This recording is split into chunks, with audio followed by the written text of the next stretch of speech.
In the third year of our marriage, my husband Lu Mingyan went out late at night to buy me a cake. His car plunged into the river, and he was never found. After the incident, I was branded the selfish woman who caused her husband's death, vilified by the public and blamed by my in-laws. To save the baby I was carrying, I took countless doses of miscarriage prevention medicine and spent 7 hours a day on and 4 drip. When I was 8 months pregnant, on my way to a prenatal checkup, someone pushed me down the stairs. I had a difficult labor and delivered a stillborn child. I completely broke down and slit my wrists. At the funeral, my missing husband showed up to pay his respects, accompanied by the female student I had been sponsoring. In the corner, Liu pulled at him, crying, "You faked your death for me and caused my sister to have a miscarriage. She must be heartbroken. It's all my fault. I shouldn't have loved you." Chen Mingyan's face was full of heartache. "How could I possibly blame you? I jumped into the school's artificial lake on purpose back then, just to meet you. If Lin Xiaoshu hadn't forced her way in, we would have been together long ago. I even faked my death to get away, and she still insisted on having my child. It wasn't fair to you. I was just setting fate back on its proper course, so it was all just my wishful thinking." When I opened my eyes again, I was back to the moment just before Lu Mingyan fell into the water.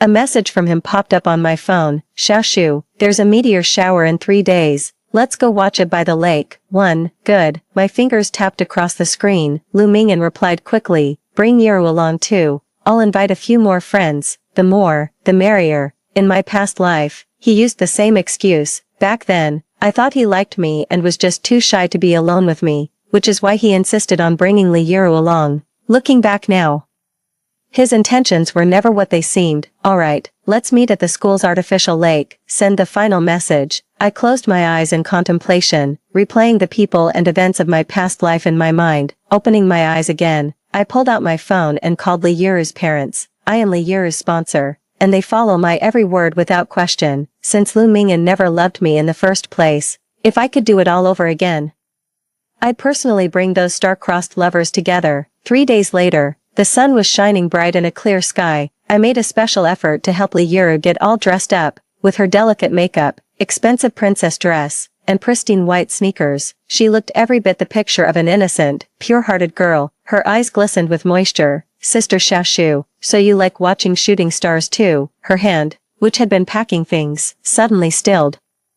No wonder Lu Mingyan asked me to watch the meteor shower. It was because she liked it. A smile touched my lips. "Not really, but Lu Mingyan set it up. Besides, today is a day that will decide both our fates." Liu didn't understand, but hearing Lu Mingyan would be there, her eyes instantly lit up. We arrived at the man-made lake right on time. Spotting us, Lu Mingyan ran over happily, his gaze constantly drifting toward Liu. After I caught him, he cleared his throat awkwardly.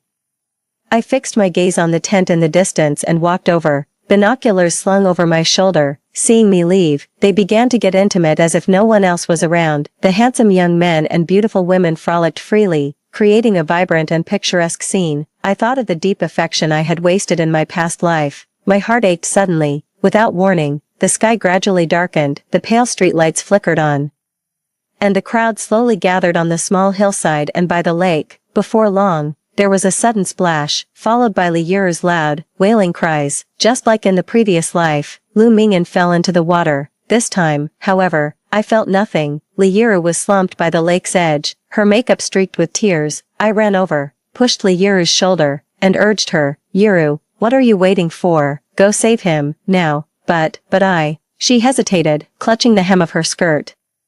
Her face flushed crimson. "What are you still hesitating for?" Lu Mingyan struggled in the water, his body slowly sinking, his head about to be submerged. I pretended to be angry. "If you don't jump in now, he'll die. If you won't go, I will." A guy as outstanding as Lu Mingyan is hard to come by. If I save him, I'll make him repay me by marrying me. With a life-saving debt hanging over him, no one else would stand a chance.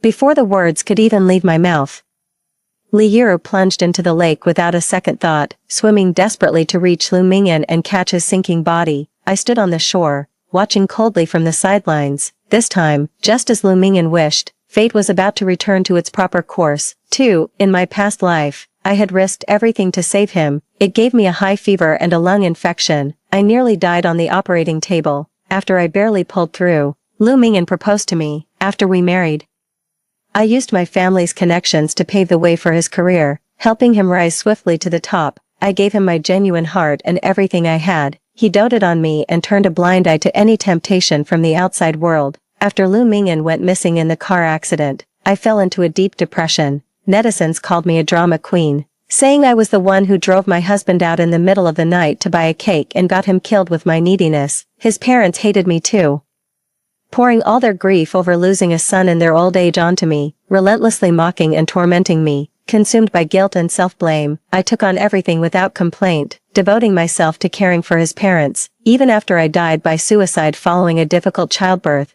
they were lost in their own tender affection. Right before my corpse, I heard Lu Mingyan's impatient voice. Just because she comes from a good family, she thinks she can meddle in my career.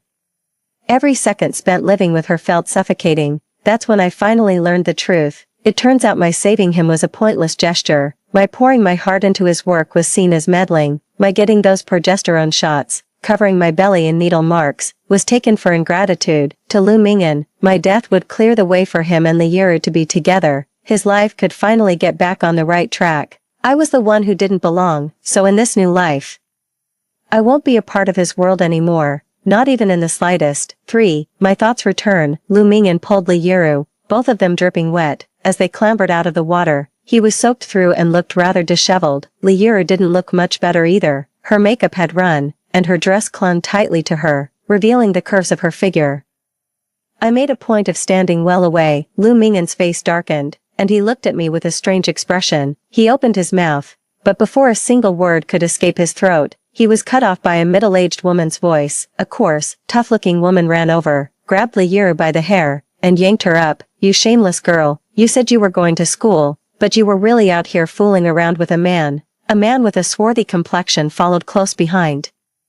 Worthless girl, your body's been seen by others, who would want you now. He slapped Liuru. He shoved the person into Lu Mingyan's arms. I watched calmly, without uttering a word. These two were Liuru's parents. Her family was very poor and had a strong preference for sons over daughters. Liuru's parents had always wanted to marry her off to the village's old bachelor for the bride price. If I hadn't supported her financially, she would have likely been sold off long ago.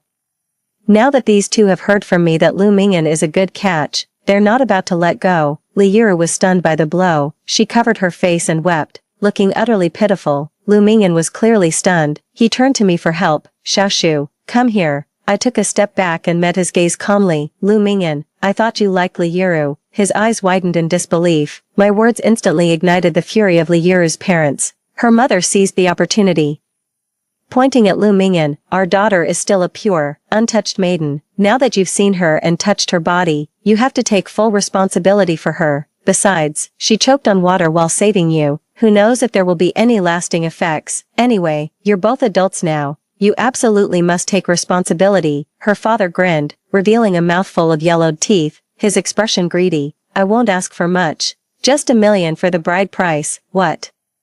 Lu Mingyan gasped sharply, his face instantly turning deathly pale. Liuru didn't dare look up. She just hid in his arms and cried. Seeing Lu Mingyan's reluctance, her mother immediately threw herself on the ground, kicking and screaming. Come and see, everyone. He ruined my daughter's virtue and now he won't take responsibility. A phone camera was shoved in Lu Mingyan's face as her father shouted threats. If you don't marry her, I'll go to the police and report you for rape. I'll post the videos online and see how you can live with yourself. The crowd was growing larger and larger. Murmurs began to ripple through the crowd. The situation escalated, and they were taken away by the school administrators. I followed as a witness. When the police asked me about their relationship, Lu Mingyan, to my surprise, gave me a pleading look. I tilted my head at him and declared for all to hear. Liuru and Lu Mingyan are in love with each other, because of what I said. And with Liuru's parents making a constant fuss, the school had no choice but to summon Lu Mingyan's parents. In the end, the two were formally engaged. With a bride price of $660,000, they planned to get their marriage license right after graduating this July. Stepping out of the school administrator's office, Lu Mingyan quickened his pace and cut me off. The cold moonlight fell on his shoulders, and Lu Mingyan's gaze towards me seemed coated in a layer of ice. Lin Xiaoshu. Why didn't you save me? What are we to each other? Why should I save you? I retorted. I left him speechless. I took a step back, putting distance between us, and reminded him, Lu Mingyan, don't forget you have a fiancé now. I wish you a long and happy marriage, and a child soon. In my past life, I gave him everything I had. This time, I was the first to turn and walk away. 4. When I got home, I took a hot shower and lay in bed scrolling through my phone.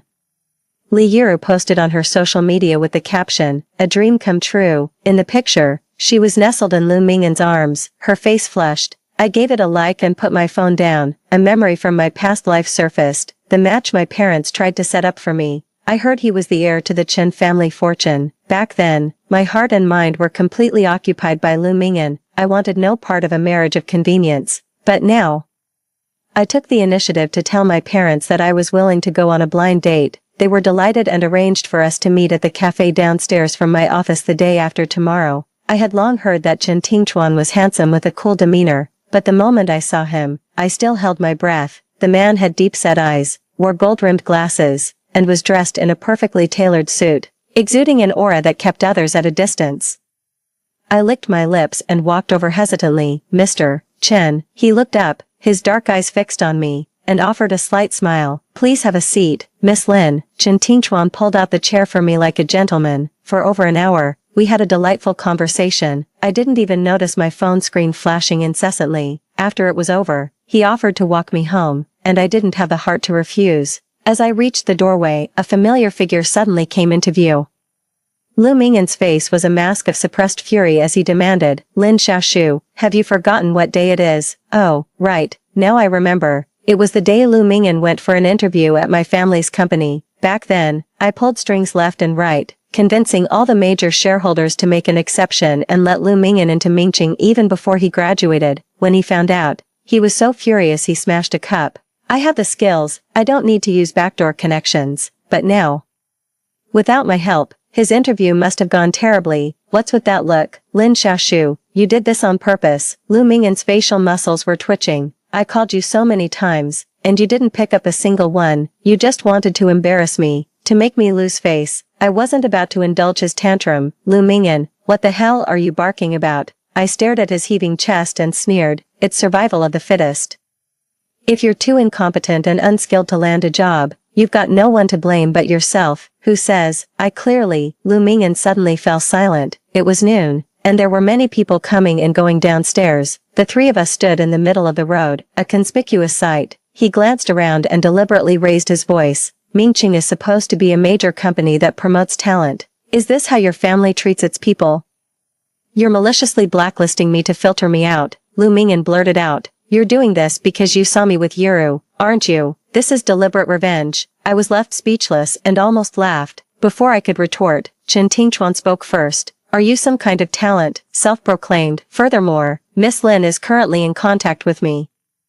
"I don't consider myself." Chen Tingchuan gave him a once-over and smiled. "You're better, you." Lu Mingyan was left speechless by the retort. 2 seconds later, it finally dawned on him. His expression changed instantly. "Lin Xiaoshu, are you dating him?" "How could that be?" he said with certainty. "How could you be with someone else? Why shouldn't I be with him?" An incredible thought suddenly surfaced. Before he could confirm it, Lu Mingyan averted his gaze, flung the resume to the ground, and hurried away. 5. The days went by. My college years were drawing to a close. I decided to take an internship at a small law firm. In my past life, for Lu Mingyan, I quit my job to become a housewife, with no friends and no career. But now, I'm going to become the best lawyer. I'm busy with work every day. In my rare moments of free time, I have meals with Chen Tingchuan. He's a steady, reserved, and gentle person. We get along very well and are considering taking things to the next level.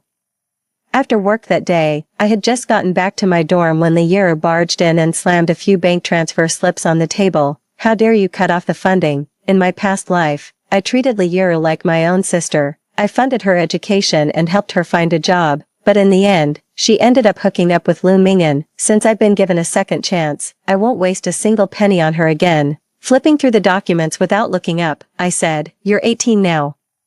A legally competent adult. If you need money, you can go get a job." With Lu Mingyan backing her up, she no longer treaded carefully, even becoming somewhat domineering. Liuru said with a sarcastic tone, "Rich people are all about putting on a show. They sponsor poor students just to polish their public image. Lin Xiaoshu, aren't you afraid I'll expose you online?" I gave a casual wave of my hand. "Suit yourself." Stamping her foot in a fit of pique, she snapped. "You just can't stand that I won Mingyan over. I know you like him too." Li Yuru twirled her hair around her finger boastfully. Too bad, he only loves me. We're getting married as soon as we graduate. Your envy and resentment are pointless. Who knows where she gets her confidence from? Li Yuru, trash belongs in the bin. I tilted my head slightly, a smirk playing on my lips. Not cradled in your hands, you. Her face flushed and paled in quick succession. She turned her head and threw back a line. You'll regret this. In less than half an hour, Lu Mingyan had tracked me down. Li Yuru linked her arm with his, lifting her chin proudly. He narrowed his eyes slightly. Lin Xiaoshu, the stipend isn't that much money. Don't be stingy. Listen to me and keep sending the money to Yuru. I remained silent. Lu Mingyan cleared his throat, sounding a bit displeased. I know you resent me for being with Yuru, but love is priceless. Be more obedient. I don't like petty girls. I continued to stare at him in silence. I studied his eyes, nose, and mouth in detail. How had I never noticed before just how shameless he was? I have my pride. I'm not interested in married men. I deliberately clenched my teeth and emphasized the last 4 words. Just as expected, a flicker of discomfort passed through Lu Mingyan's eyes. I continued, and I look down on you even more. You're lying. Lu Mingyan panicked instantly. He let go of Li Yuru's hand and gripped my shoulders. You're clearly hopelessly in love with me, willing to give up everything for my sake. Lin Xiaoshu, I know you too well. I remember exactly how you look when you love me, Lu Mingyan declared with absolute conviction. The look on his face instantly confirmed my suspicions. With my answer, I stopped pressing the issue, pushed past the two of them, and left. Lu Mingyan's voice called out from behind me. Lin Xiaoshu, you can't just abandon me. 6. Lu Mingyan probably also has memories from before his rebirth. That's why he had the audacity to assume I'd still love him and help him. So, when he had no startup capital for his business, Lu Mingyan shamelessly came to me again. He held out his hand to me. 2 million. He said it with a clear conscience. Lin Xiaoshu, I'll pay you back once I make it. I looked at his expression and gave a cold, mocking laugh. In my past life, when he wanted to start a business, I offered him my own money, only to be viciously ridiculed by Lu Mingyan. What? Am I some kind of gold digger? Do I have to rely on you for everything? Live off you? Back then, I apologized, bowed my head, and coaxed him until he reluctantly accepted the money, wanting it all, craving both prestige and material comforts. I glanced at the message from Chen Tingchuan and couldn't be bothered to reply. My indifference must have been too obvious, as Lu Mingyan had the decency to leave me alone for several days. Then, just before graduation, our classmates from the same major threw a farewell party. I ran into Lu Mingyan again at the Starlight Hotel. He was wearing an ill-fitting suit, bowing and scraping around a few middle-aged executives. I recognized them. They were all long-term partners of my family's business. Spotting me out of the corner of his eye, Lu Mingyan rushed over, grabbed me, and said, Lin Xiaoshu, do me this favor, and I won't have to marry Li Yuru. My uncles recognized me, their faces immediately lighting up with smiles. Shushu, is this your boyfriend? My wrist ached from his tight grip. Lu Mingyan's dark eyes darted around nervously as he urged, hurry up and tell them. Some painful memories came flooding back into my mind. I remember, back when his company was just starting out, I leveraged my family's connections to provide resources, open doors, and make introductions, helping him rise to success rapidly. But all I got in return was Lu Mingyan coming home drunk from a business dinner and lashing out. Why the hell did you have to stick your nose in my business? At the reception today, they were all laughing behind my back, saying I can only get by thanks to my father-in-law. My pride was completely shattered. You really went too far. With my own abilities, I could still make a name for myself in Haishur. Snapping out of my thoughts, I smiled and shook off Lu Mingyan's hand. Sorry.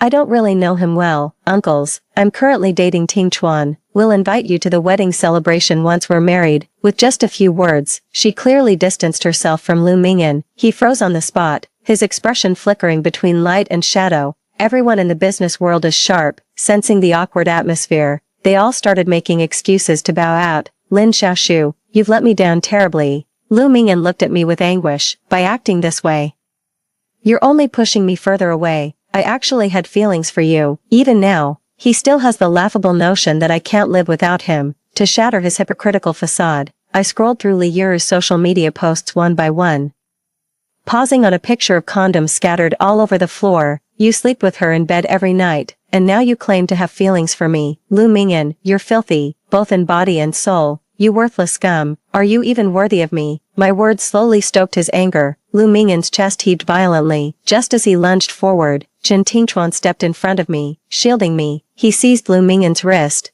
looking down at him with contempt.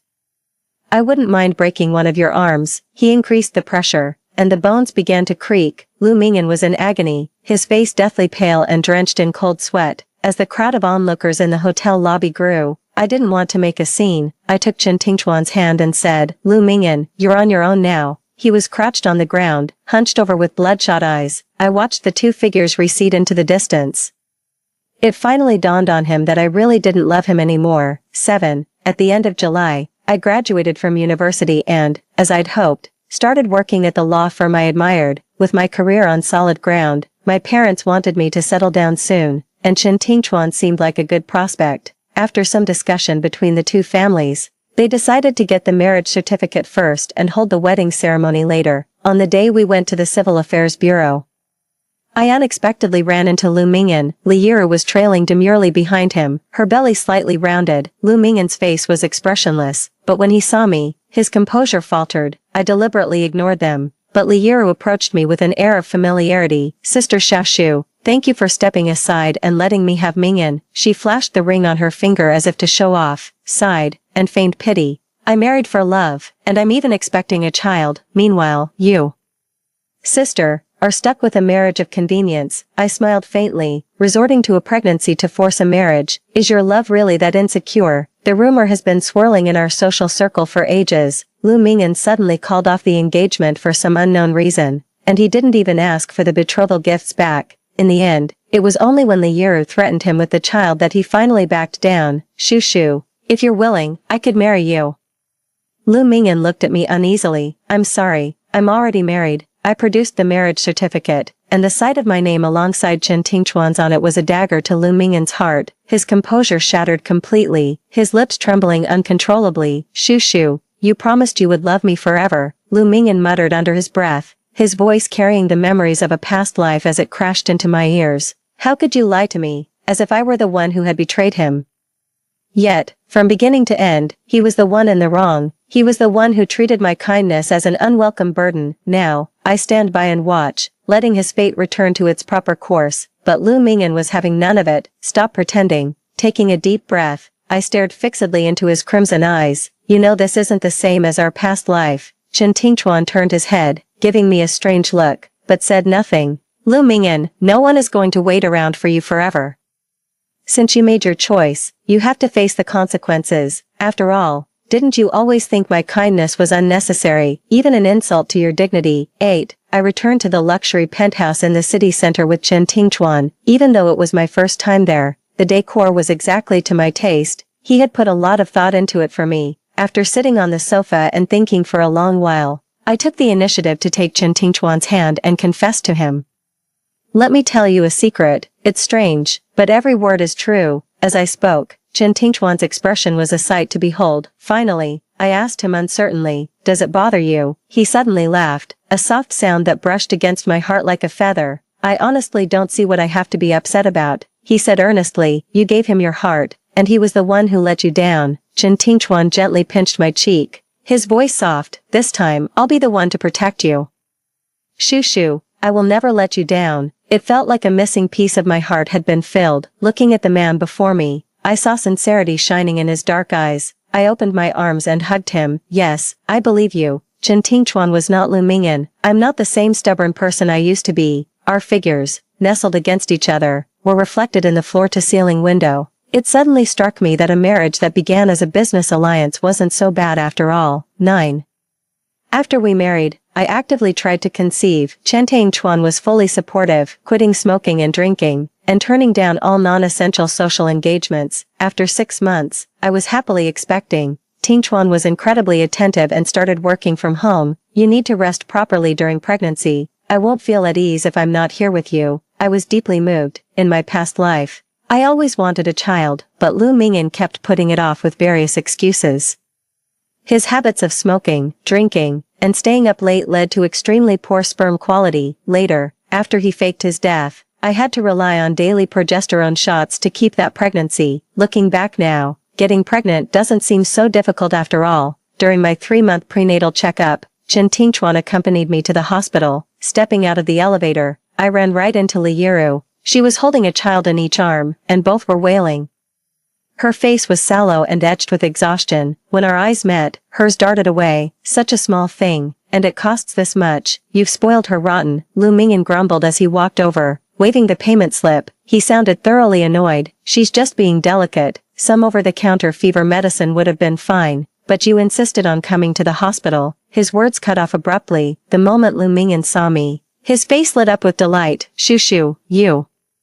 His gaze fell on my stomach, and his expression instantly turned forlorn. You're pregnant. Lu Mingyan forced a difficult smile. The child is sure to be as beautiful as you. Since the truth was already out in the open, he didn't bother hiding it anymore and murmured to himself, we could have had a child too. I thought of the child I never got to meet in my past life. A pang of bitterness shot through my heart as I replied coldly, wasn't it you who pushed me down the stairs back then? What are you pretending for now? Lu Mingyan, what are you sighing about? Isn't this the choice you wanted most? No, that's not it. Lu Mingyan waved his hands quickly, his voice weak and faltering. I just, his throat worked, but no more words would come. All his spirit drained away, and he finally hung his head. They were already calling my name over the loudspeaker. Chen Tingchuan carefully shielded me as we made our way over. A heated argument broke out behind us. Li Yiru covered her face and began to cry. Lu Mingyan slapped her right there in front of everyone. Stop your blubbering, he snapped. You'll cry all the good fortune away. If your parents hadn't taken all the bride price money, my business would have been a success by now.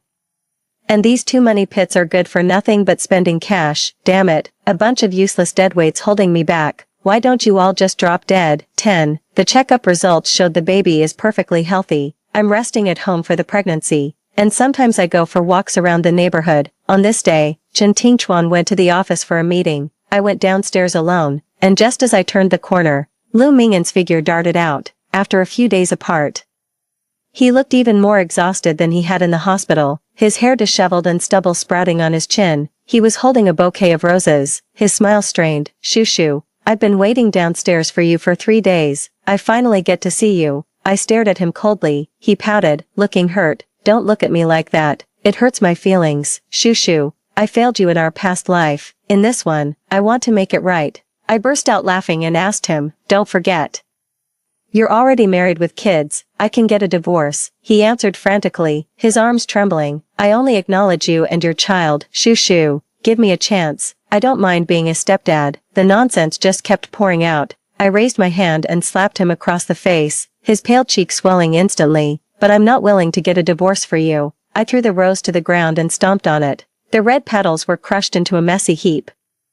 And Lu Mingyan stubbornly fought back tears, his eyes rimmed with red. Shoo, how could you not love me? He muttered to himself, his face a mask of utter bewilderment. Because you're not worthy. Lu Mingyan was utterly convinced that no matter how badly he behaved, I would always forgive him. So now, faced with a reality that defied his expectations, he was plunged into a state of utter collapse. I kicked his hand away and turned to go upstairs.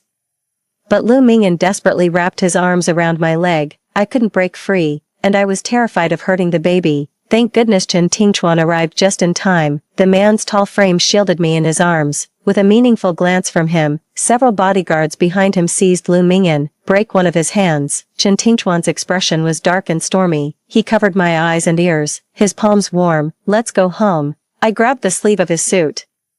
Don't waste your time on scum like that. Lu Mingyan lay collapsed on the ground, wailing in utter agony, as if he were about to cough up blood from his very eyes. Shoo, please forgive me, won't you? A sickening crack echoed through the air. Lu Mingyan's blood-curdling scream instantly pierced the heavens once more. His arm dangled limply like a marionette with its strings cut, swaying uselessly, refusing to yield. He dragged himself across the ground, his palms scraping raw and bleeding. Shoo, please don't go. I didn't look back. My heart had died for Lu Mingyan the moment I took my own life in my past existence. Back home, Chen Tingchuan held me in his arms to comfort me. Seeing my mood improve a little, he personally went to the kitchen to make soup. He stood busy in the kitchen, his silhouette radiating warmth. When I was with Lu Mingyan, I felt like a live-in maid. Cooking, washing dishes, mopping floors, and tidying up were all on me. I even suggested hiring a housekeeper. He insisted with conviction. It only feels like a home when you're the one taking care of it. Looking back now, I realize how foolish I was. Rain had begun to fall outside the window. Downstairs, Lu Mingyan was still sprawled on the ground in a pathetic state, writhing like a worm. I watched with cold indifference before turning to go into the bedroom to rest. 11. Lu Mingyan's small company had gone completely bankrupt and shut down. Without my support in this life, his career has stagnated. Even with his utmost effort, he can only linger on the fringes. His previous pestering displeased Chen Tingchuan, though he didn't say it outright. I know he won't let Lu Mingyan off easy. In just 3 days, Lu Mingyan couldn't hold out any longer and came begging for my help again. His right arm was wrapped in bandages, his face a mess of bruises, with dark, sunken eyes. His throat was parched and raw. Shushu, I know I was blind. I was seduced, I betrayed you, I failed you, I hurt you, but that was all in a past life. Please, show me some mercy, let me go, won't you? The man, once so arrogant and proud, now bowed his head in utter humility, his posture completely submissive. After my rebirth, I haven't done anything wrong, really. Taking a step back in disgust, I said, you know perfectly well what you're scheming. You got together with Liuru after the rebirth. And you still wanted to use my feelings for you to pave the way for your career, but for all your calculations, you never expected me to give up on you. Lu Mingyan, everyone must face the consequences of their choices. If I look back now, my entire previous life will have been for nothing. Lu Mingyan was a complete wreck, tears streaming down his face like rain as he covered it with his hands, sobbing uncontrollably. I was wrong. I was truly wrong. He kept repeating those words.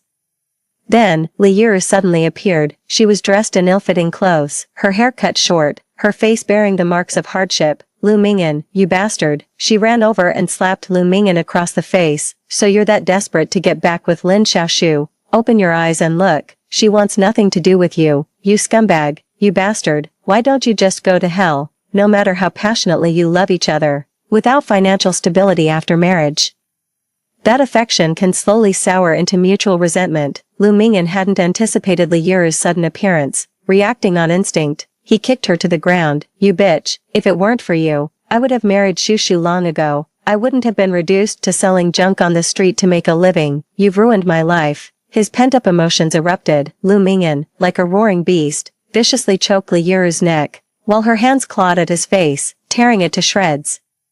The bloody gashes were ghastly and horrifying. The two of them tumbled wildly on the ground, drawing a crowd of onlookers who promptly pulled out their phones to take pictures and record videos. I slowly backed away from the crowd. I watched the two of them, engulfed by the throng of people. The next day, a video of Lu Mingyan and Liuru brawling went viral. It drew widespread attention, with netizens even digging up what happened between them at the artificial lake. Men are never satisfied. They always want what they don't have. Wasn't it his own choice back then, and now he's having regrets? To the comment above, you think his wife is any better? Speaking as someone from the same school, Liuru is a total gold digger who flaunts the Lin family's support. Just a rumor.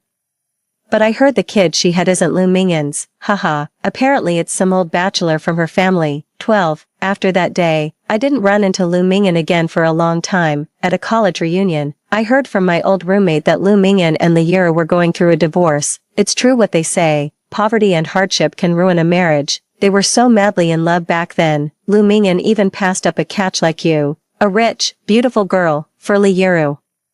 Their wedding was a huge spectacle too, with the hot air balloon proposal and the round-the-world honeymoon. And look at them now. My roommate took a sip of her milk tea, shook her head, and sighed. So you see, without money, everything is pointless. The reason they're getting a divorce is because their child got sick and was hospitalized. Lu Mingyan refused to pay for the treatment, letting a minor illness turn into a serious one. The kid's still in the ICU. I listened calmly, feeling no emotional turmoil, just a profound sense of pity. That's just the kind of selfish person Lu Mingyan is. I figured it out a long time ago. After the party ended, I was waiting for my driver outside the hotel. Lu Mingyan suddenly appeared out of nowhere. Mingshu, please, could you lend me some money? Filthy and utterly mortified, he stammered. When you get back on your feet, I swear I'll pay you back double. Lu Mingyan reached out with his coarse hand, but the moment it made contact, I slapped it away with my leather bag. In that moment, my disgust for him was absolute. The very sight of him turned my stomach. I had no desire to make a scene with him,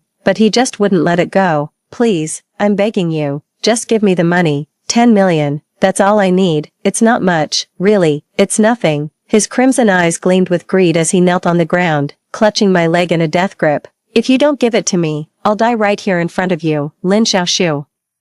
If my life is ruined, I'll make sure yours is too. He had completely lost his mind. I left my wife for you. I have nothing left because of you. You have to give me the money. You owe me this. Enough is enough. A slap landed across his face. He turned his face away. After a long silence, he suddenly laughed. It was a sinister laugh. The next second, he pulled a knife from his pocket and slashed his own arm, blood gushing out. I was terrified, yet he kept closing in. Lin Xiaoshu, let's die together.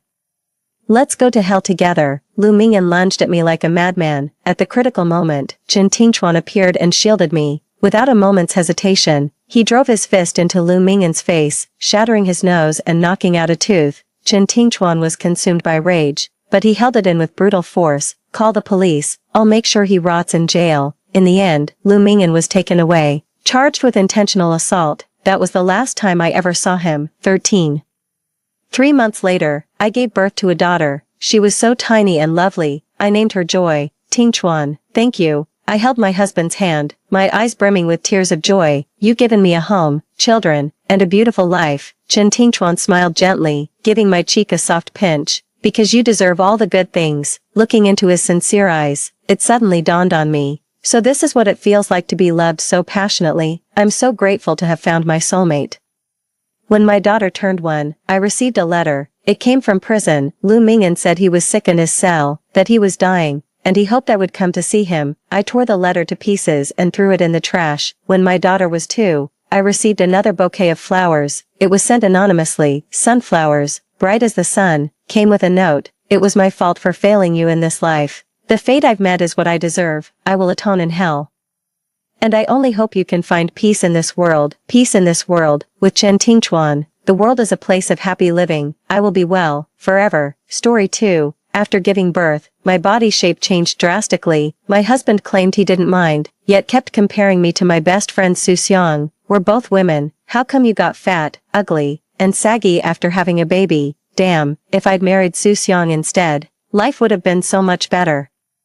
Even when I had a heart attack and begged for his help, he pretended to be asleep and ignored me. After death, I was reborn back to the day Shen Mo confessed his feelings to me. I pushed Su Xiang forward. Stay away from me. You two are perfect for each other. 1. On the day Shen Mo's company went public, he invited many classmates to celebrate. She even invited Su Xiang, the best friend who cut ties with me over him. What a coincidence. Su Xiang and I showed up at the same time.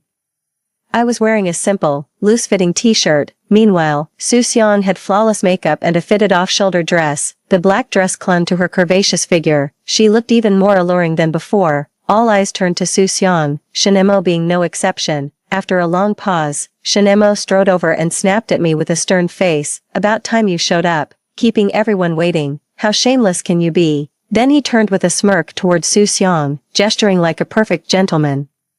You're late, princess. We've all been waiting. Your seat's ready. The classmates erupted in teasing, nobody sparing a glance at me behind Shen Mo. No one remembers the version of me that once outshone everyone here. Had I not married Shen Mo and been coaxed into being a housewife, I could have been just as poised and eloquent today. The stark contrast made me feel utterly wronged. Shen Mo suddenly turned and snapped at me. Stop gawking. I told you not to come, now you're making a spectacle of us. That roar finally made people notice me. Well, if it isn't our class's top student in beauty, goodness, Sushi, how did having a baby turn you into this? I barely recognized you with all that weight and, well, let's just say motherhood hasn't been kind. Su Xiang's mockery was merciless. The way he groveled after Shen Mo back then is exactly how sarcastic he's being now. Our class beauty is so confident, never worrying about her figure at all. Not like me. I've been a complete mess since giving birth. She gave me a once-over with disdainful sidelong glances. I stood frozen in place, utterly mortified. I looked helplessly at Shen Mo, praying he'd speak up for me. His expression shifted several times before he came over and shoved me out. He looked at me with disgust and snapped, "We're both women. How come you turned ugly, fat, and saggy after having a baby? Why do other women smell so nice while you reek of sour milk? You knew today was my company's IPO. I told you not to come, but you had to show up. Are you deliberately trying to humiliate me? Besides, could you even keep up with their conversations? Do you understand what they're talking about? Not a single mention of Xu Xiang, yet every word was about her. My heart clenched with a dull ache. Seeing me clutching my chest, he snapped impatiently, "Enough with the act. Hurry home, Mom just said Lele has a stomachache." The moment I heard my son had a stomachache, I dropped everything and rushed home without another word. 2. When I got back, I realized Shinemo had lied to me yet again. I let out a bitter laugh. After all these years, he still knew exactly how to manipulate me. A lump of frustration tightened in my chest, sharpening the pain. Thinking about all these years of devotion, I felt so wronged I couldn't sleep. Determined to have it out with Shinemo when he got back, he stumbled home drunk past midnight, pressing me down with liquor-fueled passion as his lips found mine. This was his first initiative since I'd given birth. I figured he realized he'd crossed the line tonight, and this was his way of making amends. Just thinking about it made most of my anger fade away, but his hand froze when he felt the flab on my belly. Sushi.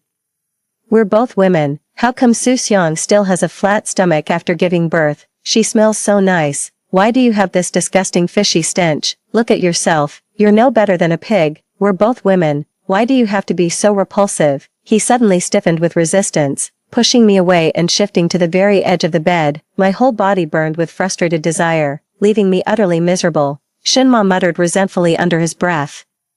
If only I'd married Seong-soo back then, life would be so much better now. In that instant, it felt like a knife had pierced my heart, sending waves of excruciating pain through me. Shinma, it hurts. He clicked his tongue in annoyance, not moving an inch. Help me. My voice trailed off weakly. He snapped impatiently. Aren't you too old for these childish games? You're disgusting. Look at yourself in the mirror. You think you're some 20-year-old girl. Stop making me sick.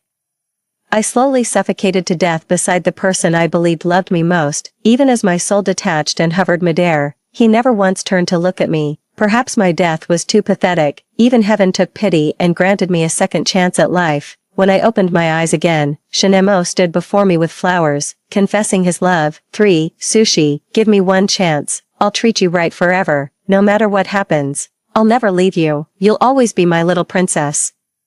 The sunlight stung my eyes. After just a dazed moment, I realized I'd been reborn. Hearing Shinmo's words again, I was suddenly overcome with nausea, lost in thought. I suddenly heard Su-seong gasp behind me. Did I just come back? One look into her eyes told me she'd been reborn too. No surprise. In her past life, Su-seong had married some rich old man out of vanity. Little did she know, that old bastard turned out to be a violent abuser. That night, Seong-soo went out dressed like that and came back reeking of alcohol. I wasn't the least bit surprised when she got beaten to death. What? Shinemo froze for a second, asking blankly while giving me a complicated look. Snapping back to reality, I took a step back and pushed Seong-soo forward. She's had feelings for you forever. We're best friends. I can't steal what belongs to her. Stay away from me from now on. Didn't you want to marry her? In this lifetime, I'll grant your wish.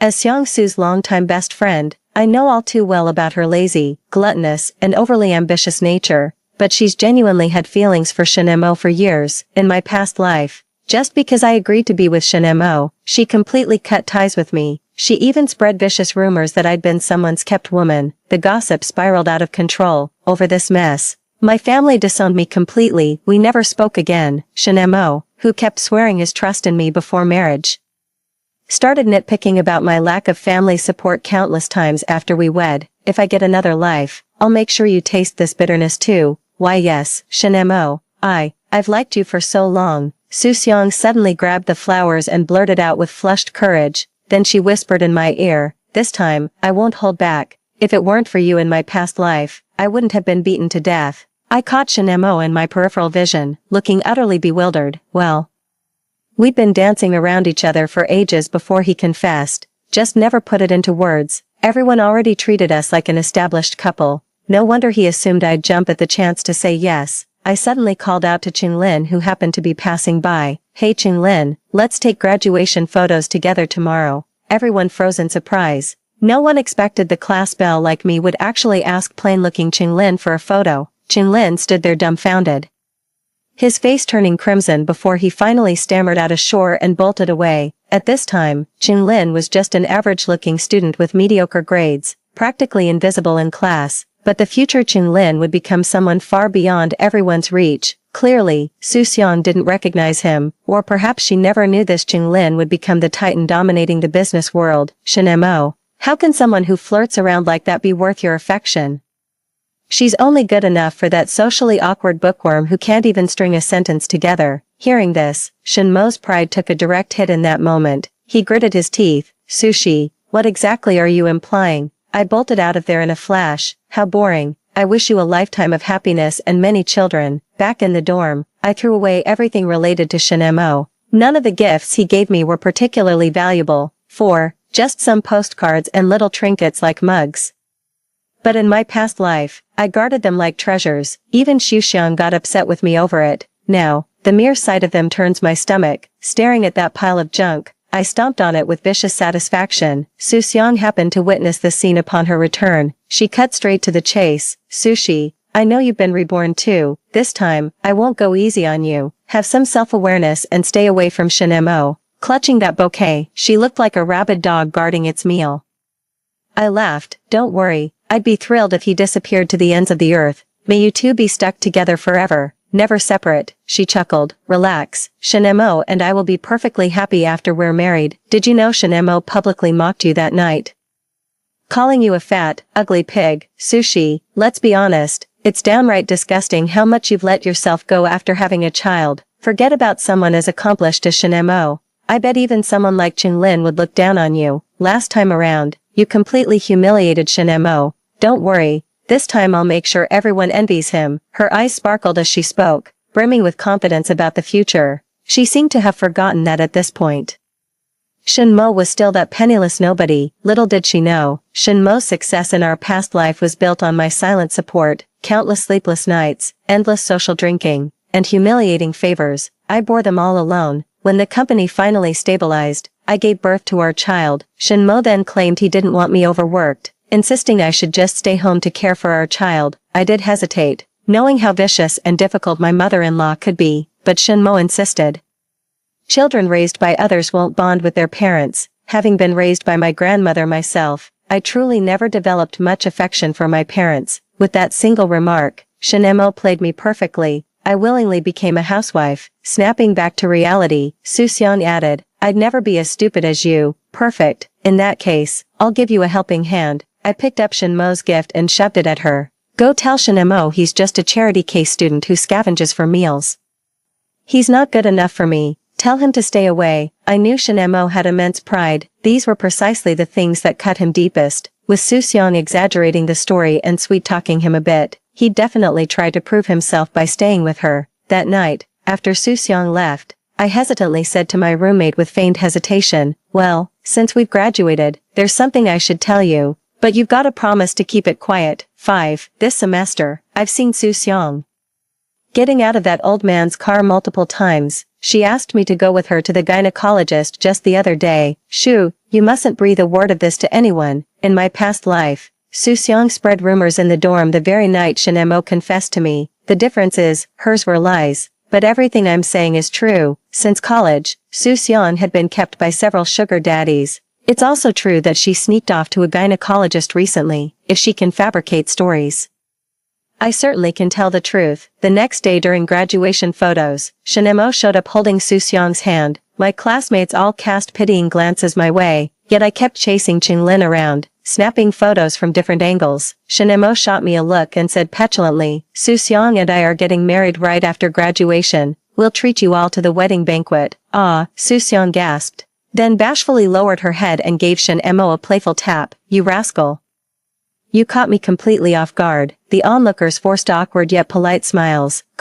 Congratulations. I couldn't help but scoff inwardly. What a truly momentous occasion this was. After taking photos, I dashed back to my dorm to pack my bags. Every second I had to look at that despicable pair made me sick. I wished I'd never lay eyes on them again. But Shinmo slipped in right after I entered the dorm room. Sushi, have you lost your mind? Why aren't following last lifetime script? Me. Could it be, one damn drink and I drop dead, only to wake up in this godforsaken era? I've had enough of this. And now you're giving me the silent treatment. What's your problem? Did he get reborn too? 6. Don't you want to get back to those good old days sooner? The knot in my chest suddenly came undone in that instant. Since you're reborn too, this just got more interesting. Shinmo, you're the one who said marrying Xuxiang would have been better.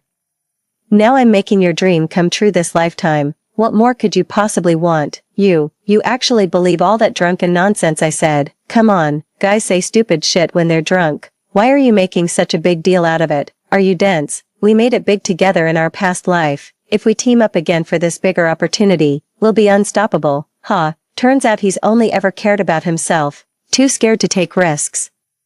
He just wants me to suffer through it all over again with him. He knows success is guaranteed with me by his side, but with Soo-seong, that's a gamble, given a second chance. If I fall for his tricks again, I'd lose all self-respect. I've endured this far. There's no turning back now. Shin-mo, not only will I never be with you in this lifetime, but I'll make sure you realize that without me, you're still that pathetic stray scavenging for scraps.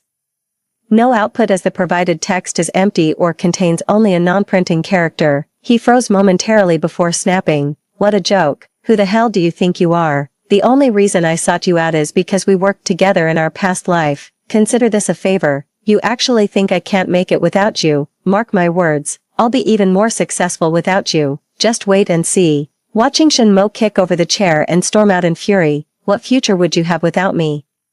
Shin-mo, in our past life I never wronged you. I even lowered my standards for you multiple times, yet you made me feel like some cheap, foolish doormat. I smiled. Do you really think I'd let you mock me with that polished smile in this lifetime? The irony was, Shin-mo had barely stepped out when Soo-seong barged in. She confronted me. What lies have you been feeding Shin-mo about me? 7. Me, you had your turn last lifetime. Now it's mine. Don't you dare ruin this for me. I laugh, enjoying this.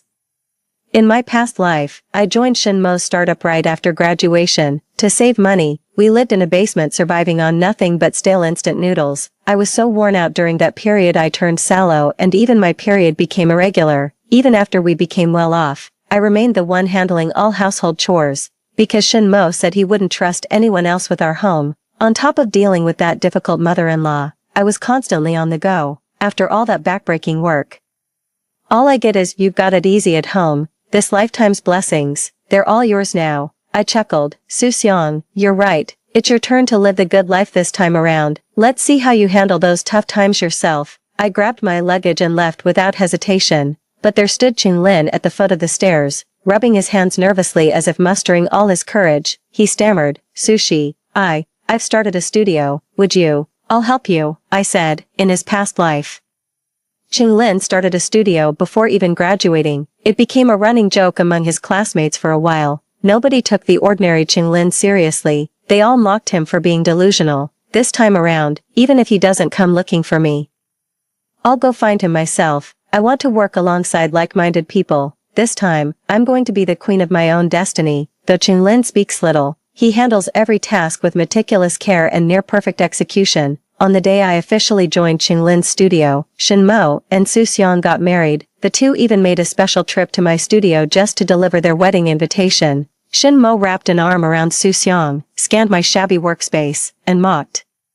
Such short-sightedness. Then turning to Soo-seong, he declared, Darling, I'll give you the good life, 100 times better than hers. Soo-seong smugly agreed. I smiled faintly. You don't know yet, do you? The treasure you're talking about is actually just as poor as you are. Another village pauper. Shin-mo froze momentarily upon hearing this, clearly still under the illusion that Soo-seong was some rich heiress. Soo-seong immediately started screaming at me. Sushi, you bastard. Can't stand seeing me live well, can you? You're just jealous. I shook my head. What exactly is there to be jealous of? That you picked up some trashy man, or that you're dirt poor? I'm just stating facts. Soo-seong was born into a poor rural family, with her college tuition painstakingly collected house by house from fellow villagers, yet at school, she carried herself like an heiress, decked in designer labels and chauffeured in luxury cars. Over time, classmates assumed she came from old money. Only I knew the sordid deals behind her polished facade. That's why Shin-mo rushed into marriage with her. I guess he thought Soo-seong came from a wealthy family and could help him fast-track back to his previous life's trajectory. After all, in his past life, it was my parents' dowry that bankrolled his later success. Now that he's heard Soo-seong is just a poor girl, he's completely dumbfounded. After a long pause, he asked hoarsely, Is what she said true? Soo-seong hung her head guiltily, remaining silent. Seeing Soo-seong didn't deny it, Shin-mo flew into a rage and stormed off without looking back. I poured fuel on the fire from behind. If you're short on cash, why not have her hit up those old geezers for donations? After this incident, Soo-seong's dirty laundry got aired, and her wealthy heiress persona completely collapsed. From then on, Everyone mocked Shin Mo as the gullible nice guy who got played. 8. Shin Mo's very public divorce proceedings with Su Xiong over these scandals became the talk of the town. With her secrets exposed, Su Xiong simply dropped the act altogether. Every day she'd stir up trouble at home, verbally abusing Shin Mo at best and physically beating him at worst. Even Shin Mo's vicious mother, who'd been utterly cruel to me, was completely subdued in the process. Hearing about these wretched affairs left me utterly unfazed. Countless times I've thanked my lucky stars for this second chance to escape that wretched man. I thought Shin Mo and I would never cross paths again in this lifetime. Then my mother called, demanding I come home immediately. When I got back, I found Shin Mo kneeling before my parents in tears. I almost forgot. In my past life, Shin Mo knelt before my parents just like this, professing his love, promising to cherish me forever, and begging for their blessing on our marriage. Seeing his impoverished background yet his refusal to demand a dowry, my parents instead gifted me a substantial bridal endowment. It was precisely this dowry that became Shin Mo's turning point, transforming him into the envy of all as a wealthy man. But this time, he's already legally married to Su Xiong. How dare he show his face here? God knows what sweet talk he fed my dad. Dad glared at me and snapped. What on earth did you do to that poor boy? Look how you've tortured him. Exactly. Things were going fine. Why stir up trouble? Mom chimed in. Shin Mo already apologized to us. What more do you want? Shin Mo kept his head down, but the smug glint in his eyes gave him away. My parents helped him up and shot me a disapproving look. Don't worry, they said. We'll make sure justice is served. In my past life, a few malicious rumors from others drove my parents and me apart completely, so hearing them say such things now doesn't surprise me in the slightest. But Shin Mo, now that's some next-level audacity. I smirked coldly. Mom, Dad, did you know he's already married? I wish my parents would stop pestering me even after learning he's married, but my father blurted out, just get divorced. What's the big deal? You were born from my second marriage with your mom anyway. Men make mistakes sometimes. That's perfectly normal. Why make such a fuss? My dad said it so casually, while my mom kept nodding in agreement.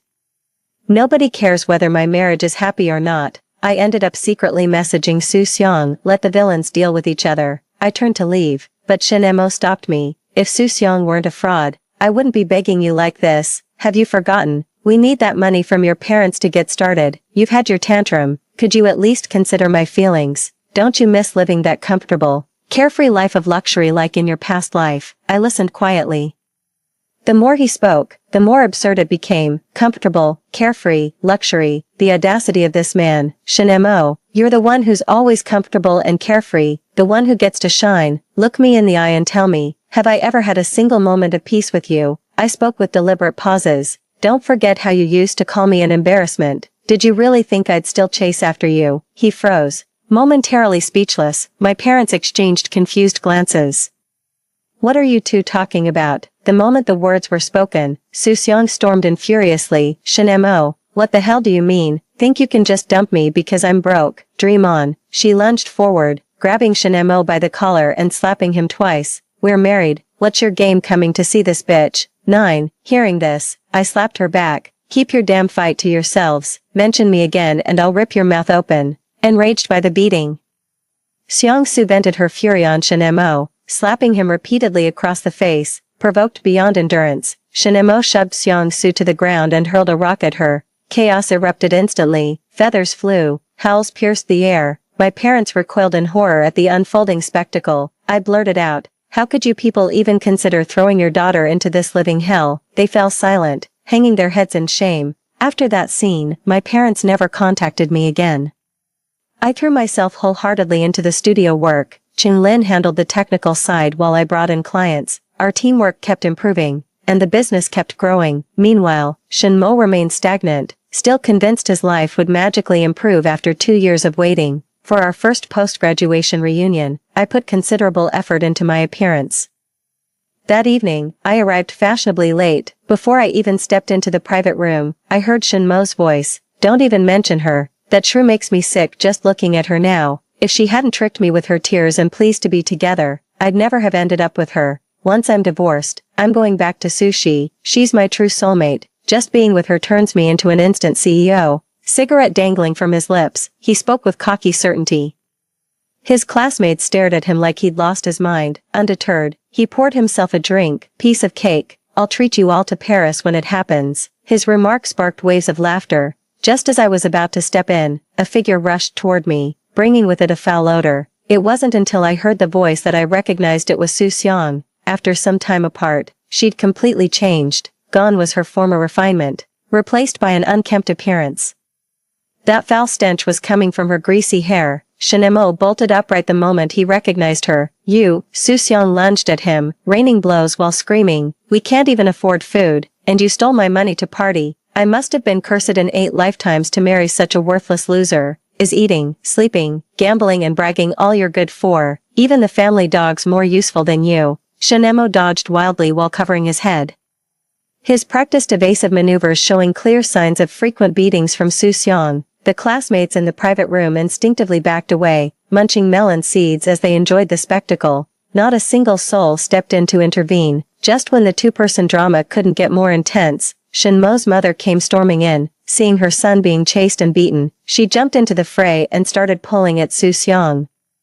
Su Xiang immediately turned around and slapped her twice. "You old hag, how dare you lay hands on me? Got a death wish or what?" Watching that usually domineering mother-in-law cower like a quail after being hit gave me immense satisfaction. In our past life, she'd repeatedly tried to suck up to Su Xiang when Su was pursuing Shen Mo. After I married Shen Mo, she repeatedly brought up how wonderful Su Xiang was. Every time, she'd say how much better it would be if Su Xiang were her daughter-in-law.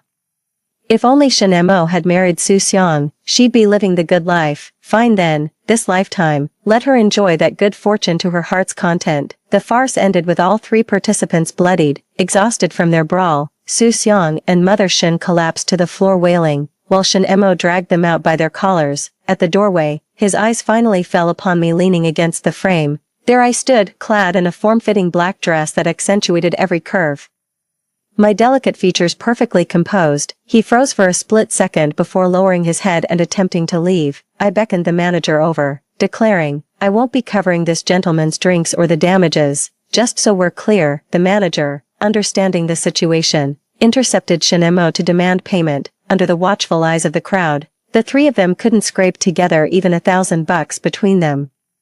Shen Mo finally left in a huff after reluctantly surrendering his ID and phone. As for me, that night I was showered with compliments and flattery from classmates. The night breeze carried an unusually refreshing crispness. The drinks that night tasted exceptionally fine. My business with Qinglin kept thriving, so we upgraded to a larger studio. Shen Mo remained a deadbeat, mooching off his parents while indulging in mindless pleasures. 10. When drunk, he'd ramble about his past life and all the glory he once had. Even in this new life, he still believed his former glory would come effortlessly. Even now, he refuses to admit that his success came from my contributions. When he learned how Qinglin and I were expanding our business, he couldn't stay on the sidelines any longer. He went straight to Qinglin. His eyes lit up at the sight of Qinglin now, his mouth hanging open in shock. It was clear he had recognized this Qinglin as the future tycoon. Excitedly sitting across from Qinglin, he spoke earnestly. "Qinglin, you'll become the richest man someday. Seriously, trust me. Let me join your studio. I'll make you even wealthier. Qinglin, your business will grow massive. You'll have more money than you can imagine." Qinglin responded woodenly, "I know." I couldn't help but laugh. "As for you," Qinglin glanced at me, "I'll follow Sushi's lead." Qinglin spoke sparingly, but every word carried finality. Clearly, silence won't get you anywhere. He looked at me, and I smiled as I spoke. "Even a dog would be welcome, but not you." He stopped me. "Don't you think you'd be better off with me on board?" "No, we wouldn't." He gritted his teeth. "Sushi, when you gave me a hard time last time, I knew you still had feelings for me." Me? I almost laughed. After all this time, he's still this full of himself. "What exactly do you think I see in you? Your poverty, your failed marriage, your poor hygiene, or your habit of mooching off women while drinking, gambling, and whoring around? I warned you, I'll make your life worse than a dog's." After a long silence, he snapped at me. "This is all your fault. I wouldn't be in this mess if it weren't for you. If not for you, I'd already be halfway to success by now." I was left speechless. It's all my fault. I was too naive back then. Couldn't tell a decent person from a snake. Even tofu has more brains than this guy. Every word exchanged with trash like him makes me sick to my stomach. As I turned to leave, he grabbed me. "You, since it's your fault, just give me some cash. I'll rebuild my empire myself. Consider this your compensation." When I make it big someday, I swung my hand and slapped him. Have some shame, will you, given a second chance? Can't you at least try to salvage your dignity?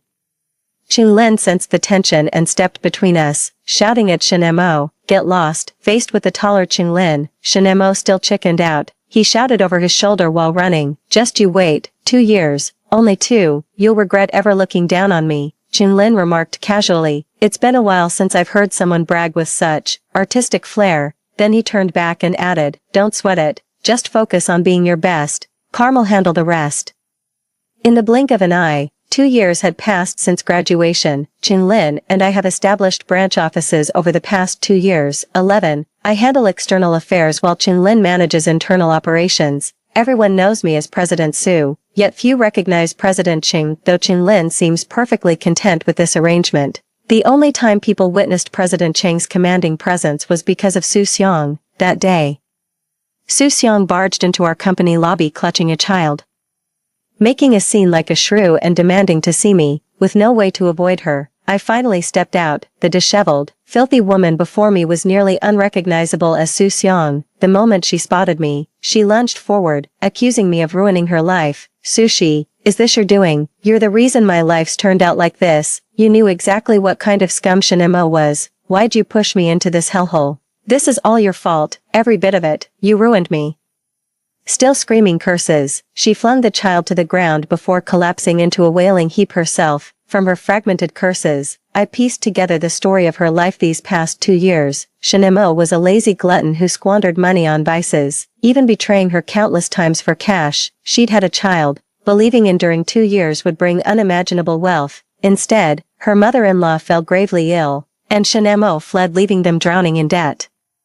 She wandered from place to place with her child, constantly evading debt collectors. Hearing my chuckle, she stopped sobbing. You must be delighted to see me like this, aren't you? Delighted? Not exactly. On the contrary, I felt completely composed, only feeling a twinge of pity when I saw that innocent child. Su Xiang, Shen Mo's success in his past life was entirely because of me. Without me, he'd be living worse than a stray dog.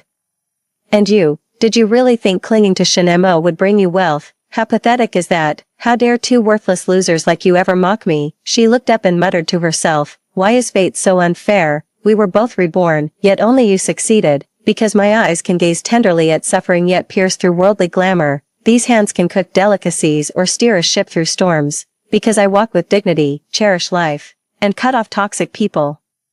I enunciated each word deliberately. Su Xiang stared dumbfounded before shaking her head and collapsing to the ground. Seizing the moment when I turned away, she hurled a rock straight at me. If Qinglin hadn't lunged to shield me, that rock would have smashed right into my head. Qinglin snapped, grabbing Su Xiang and dragging her out. Where the hell are security? You all want to get fired. Throw her out now. If I see her here again, you're all done.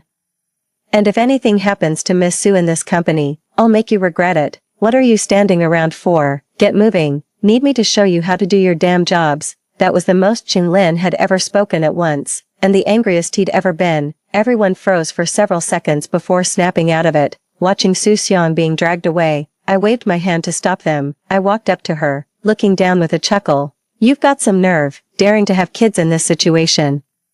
Not like me, fresh out of college and already drowning in money worries. Xiang Su, to be honest, the way you become after having a child is truly disgusting. I won't keep you here any longer. Don't let the door hit you on the way out. I threw her own words back at her, word for word. She's not worthy of crossing paths with me ever again in this lifetime. That was the day I learned Qinglin had a temper. When he's angry, he terrifies everyone around him.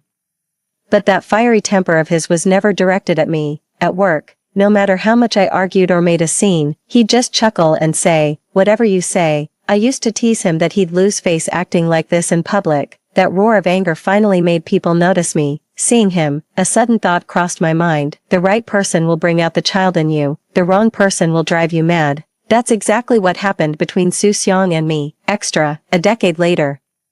Qinglin and I were blessed with both a son and daughter, and our company went public. For 10 years, Qinglin loved me as steadfastly as the first day, never letting me suffer any grievances. When my postpartum body changed, he deliberately overate and gained weight to keep me company. After my recovery, he helped me through the weight loss journey. That's when I realized true love stays when you're at your worst. I saw Shen Mo again 2 decades later. That evening, As Chun-Lin and I strolled hand in hand along the riverbank, we encountered a disheveled beggar, hunched, filthy, reeking of decay. As we brushed past each other, I heard him muttering under his breath, "Sushi, sushi, if only I'd married Sushi back then." I paused momentarily, and he too came to an abrupt halt. Those timid, clouded eyes peered at me through a wild tangle of white hair. In that instant, his deeply lined face bore the marks of a lifetime's hardship and despair.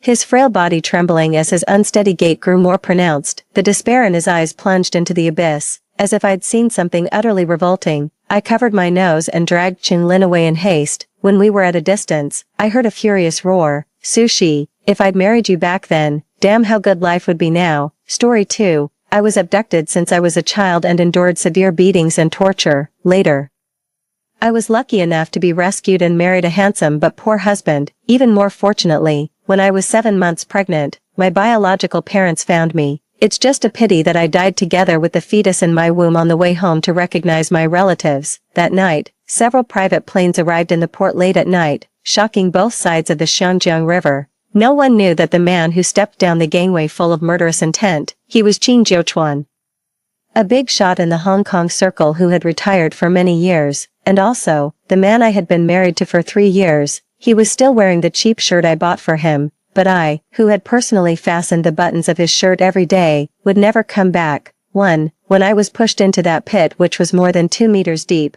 I only focused on protecting my bulging belly. As a result, my entire face was scratched and my left leg was broken. The swirling clods of earth hit my face and body. Soon, this deep pit would be filled in. Enduring the intense pain, I dragged my broken leg and knelt at the bottom of the pit, kowtowing and begging for mercy continuously. It didn't matter if I died, but my child was already 7 months old. The neighbor granny often said that a fetus at 7 months has a chance to survive while at 8 months it may not. If there was a chance to give birth to him now, it would be a way out. "She seems to be about to give birth." Someone seemed to feel a bit sorry and said in a low voice, but it was quickly interrupted forcefully, "Stop talking so much nonsense. Take the money and eliminate the disaster for others. Let's continue." I slumped to the ground, hugging my belly, and slowly raised my head to look at the several people standing on the high ground. "Big brother, her eyes are too scary. If she dies like this, will she become a ghost and come to take revenge on us? Look at how cowardly you all are." The man said this, but the end of his voice also trembled a bit. "Maybe we should blind her. If she can't see, she won't be able to take revenge on us." "Yes, big brother, she's about to give birth. This is a huge sin. There are 2 lives at stake." Then gouge at her eyes. The man pulled down the brim of his hat, covering half of his face. He pulled out a dagger and jumped into the deep pit. At this moment, the moonlight became brighter and brighter. In my last glance, the dagger reflected the moonlight, flashing a cold light. I saw a sunken scar shaped like a centipede at the corner of the man's mouth. 2. When Qin Jiuchuan got off the private plane, he was still wearing the cheap shirt I bought for him. That morning, I fastened the buttons for him as usual and found that one button was loose, so I casually sewed it on. But I wasn't very smart and my hands were clumsy. I sewed it crookedly. I even accidentally pricked my hand. After getting married, Qin Jiuchuan spoiled me a lot. Gradually, I became a bit delicate under his care. I even lay in his arms and cried for a while. The blood on my hand rubbed onto that wooden button. Perhaps because of this drop of blood from my fingertip, after I died, my soul didn't dissipate. It actually floated to Qin Jiuchuan's side like this. 3. I saw several private planes and nearly 100 luxury cars. They were in a mighty procession, so numerous that the end could hardly be seen. After Qin Jiuchuan, wearing old clothes and full of murderous intent, stepped down the gangway, he was immediately surrounded by many people in black suits. "Master Qin, why did you suddenly return to Hong Kong? Is there something big going on? Master Jiu, we haven't heard from you for several years. Brothers have been missing you and thinking of you every day. Master Jiu, you won't leave again after you come back this time, right?" I was a bit dazed. I looked at Qin Jiuchuan and then at those people with excited and admiring expressions. Why were they calling him Master Qin and Master Jiu? They seemed to respect and fear him very much, and he didn't say a word from beginning to end. His eyebrows and eyes were slightly lowered, and his face was full of coldness. The crowd gradually calmed down. The people who had been speaking also fell silent. The air seemed to have solidified, and there was a deathly silence. I was a bit scared. I couldn't help but float over and hide in Qin Jiuchuan's arms. "Husband, Shally is scared." I hugged him tightly and said in a low voice, but he couldn't feel me. There was no response at all. The aura he exuded all over his body was even more chilling. I couldn't help but shiver and felt a bit wronged. Husband, hug Shally. 4. Since I was a child, I was terrified by the human traffickers' beatings, because I was fair and lovely, and also smart and clever. The human traffickers specifically chose wealthy buyers and sold me at a high price, but I could clearly remember all the information about my family, and I refused to call those buyers mom and dad. They were afraid that I couldn't be tamed, so they could only return me. Every time I was returned, I would be severely beaten by the human traffickers. After several times like this, I almost lost my life. I was finally scared. I gradually forgot what my biological parents looked like. I forgot every little thing that happened before I was 5 years old. Even in the end, I completely forgot my own name. The last time I was returned, I suffered the most severe beating. I got injured on my head and was no longer as intelligent as I was when I was young. I became clumsy and my movements were also a bit slow. After trying several times, the people who abducted me simply gave up. They were going to cut out my tongue or break my hands and legs to make me a beggar to earn money for them. But I was very lucky. On the eve of their planned action, I was rescued by a kind-hearted person and sent to an orphanage. After that, I grew up and studied in a stumbling way. I found the most ordinary job and could barely support myself. Often, people said that I was a fool, but in fact, I just lived a simpler and purer life than ordinary people. I was just stubborn and a bit single-minded. Qin Jiuchuan also said the same. Who said our Shally is a fool? He would touch my face, kiss me, and coax me gently. Our Shally can work, earn money, and also make the most delicious scrambled eggs with tomatoes. She's very useful. Every time he said this, I was extremely happy. What I was most afraid of was being thought of as useless, and Qin Jiuchuan would carefully use one small thing after another every time. He convincingly told me that Jiangli was not a fool or a useless person, just like when I learned to sew clothes for the first time. Qin Jiuchuan even specifically circled that page on the calendar. Then, holding my hand, he wrote a line of small red words beside it, the anniversary of Jiangli learning to sew clothes. 5. At this moment, I looked at the crookedly sewn button on his shirt. I couldn't help but feel a bit ashamed. I wanted to take it off and find an opportunity to sew it on again, but I forgot that I was already dead. My fingers were like transparent light. Passing through that button, I was dead. And my child with Qin Jiuchuan was also dead. I slowly lowered my head and looked at myself as a ghost. My belly was still bulging, but inside, there would be no more fetal movements. Qin Jiuchuan. I murmured his name, wanting to cry like a child regardless of everything as I did when I was wronged before, but I couldn't cry, and I didn't even have any tears. I reached out my hand again, feeling wronged and wanting to hug him, but my whole body passed through his. This time I'm back in Hong Kong for only one thing. Qin Jiuchuan, who hadn't spoken since getting off the plane, suddenly spoke. What on earth is the big thing that can alarm you, Master Qin? Yes, Master Jiu. What exactly happened? The people surrounding him all had panicked expressions on their faces. Qin Jiuchuan slowly raised his hand and gently stroked the crookedly sewn button on his shirt. His voice was calm, and he said word by word in a deep voice, 3 years ago, I married a wife. 2 days ago, she went missing. Qin Jiuchuan's knuckles clenched tightly, and he suddenly raised his head to look at the people in front of him. His face was as cold as frost, but there was a turbulent and sinister in the bottom of his eyes. When she went missing, she was still 7 months pregnant. When Qin Jiuchuan said this, the corners of his thin lips actually curled into a smile. His voice became even softer, and it could even be called calm. The first thing is to bring the person back to me unharmed. The second thing is to find out who did it. I, Qin Jiuchuan, will skin him with my own hands. 6. When Qin Jiuchuan got out of that ordinary black Volkswagen, it was almost dawn. He didn't change his clothes and was still wearing that cheap old outfit. He didn't bring anyone with him either. It was just him alone. He stood there desolately in front of the exquisite carved iron gate, looking rather down and out. I floated down from the car with him and stared at the mansion in front of me in astonishment. So, this was the home of my biological parents. When the gate opened and Qin Jiuchuan walked in, I saw a very young and beautiful girl wiping her tears and quickly coming up to greet him. I was stunned and stared at the girl. This must be the adopted daughter named Shinju that my parents mentioned, but I didn't expect that she would be so beautiful. I stood there stupidly until Qin Jiuchuan walked up to them. I had to follow him due to the suction force. Brother-in-law, with red eyes, Shinju choked up and called out. Then, her tears fell one after another. I couldn't help but open my eyes wide and stared in amazement. How could a girl look so beautiful and pitiful when she cried? It was not like me. When I encountered something and was bullied, I would just cry loudly like a child. When I couldn't stop crying, I would wipe my tears and snot on Qin Jiuchuan's clothes. Without any image at all, I couldn't help but look at Qin Jiuchuan. His face was still calm, and he just glanced at Jinju politely before looking away. How are my father-in-law and mother-in-law? After hearing the news that sister was missing, Mom fainted on the spot. Jinju sobbed softly. Mom and Dad are waiting inside. Brother-in-law, let me lead you in. Okay, thank you. Qin Jiuchuan followed Jinju and walked towards the main building. When Jinju turned around and raised her hand to wipe her tears, she accidentally sprained her foot. I saw Qin Jiuchuan reach out and steady her firmly. Be careful. Jinju quickly stood up straight, her cheeks turning slightly red. She thanked him in a low voice with a bit of embarrassment. Thank you, brother-in-law. 7.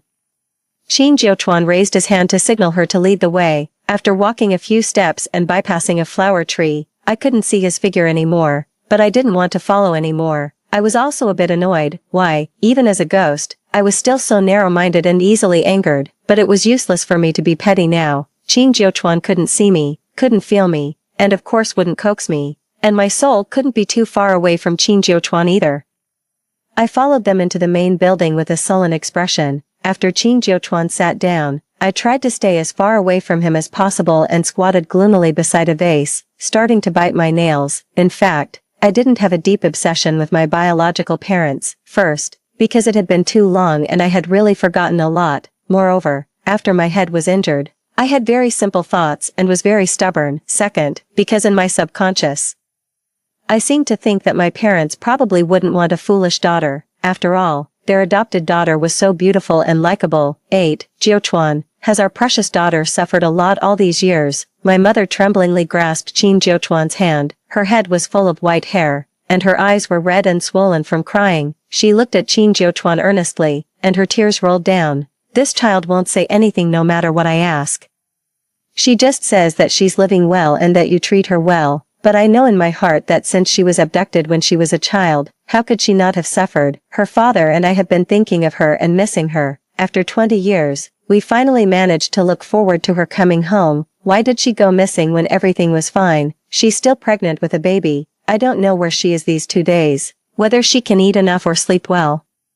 She kept muttering until my father interrupted her. Okay, you've asked so many questions. How can Jiuchuan answer them? Jinju also stepped forward and helped her sit down. She held Jinju's hand and shed tears, and Jinju also cried silently. I didn't know when, but I floated up and knelt down in front of her and my father. At such a close distance, I saw that her beautiful face was full of weariness and sadness. I saw the turbid tears in my father's eyes, even Jinju.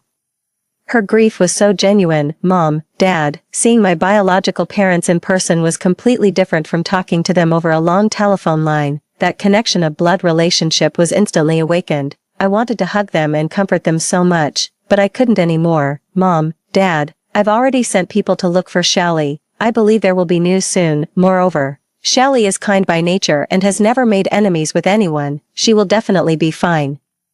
Qin Jiuchuan's tone was particularly firm, making people believe him when they heard it. My mother was probably comforted, and her eyes instantly lit up. Jiuchuan, are you serious? Of course. Qin Jiuchuan stood up. In the next few days, you two should take good care of your health. Leave Shally's matter to me. I will definitely bring her and the child home. He walked out, and I could only follow him out. Zhuer, quickly send your brother-in-law off for us. Jinju quickly wiped her tears, nodded, and stepped forward. No need. Qin Jiuchuan stopped and turned back to look at Jinju. I will trouble you to take care of my in-laws for me and Shally in the next few days. This is my duty. It's what I should do, Jinju quickly said. Qin Jiuchuan nodded, said no more, and strode out. I was reluctant to leave. When I met the eager gazes of my parents, I wished I could stay by their side even more, but I could only follow Qin Jiuchuan and leave, until I got in the car.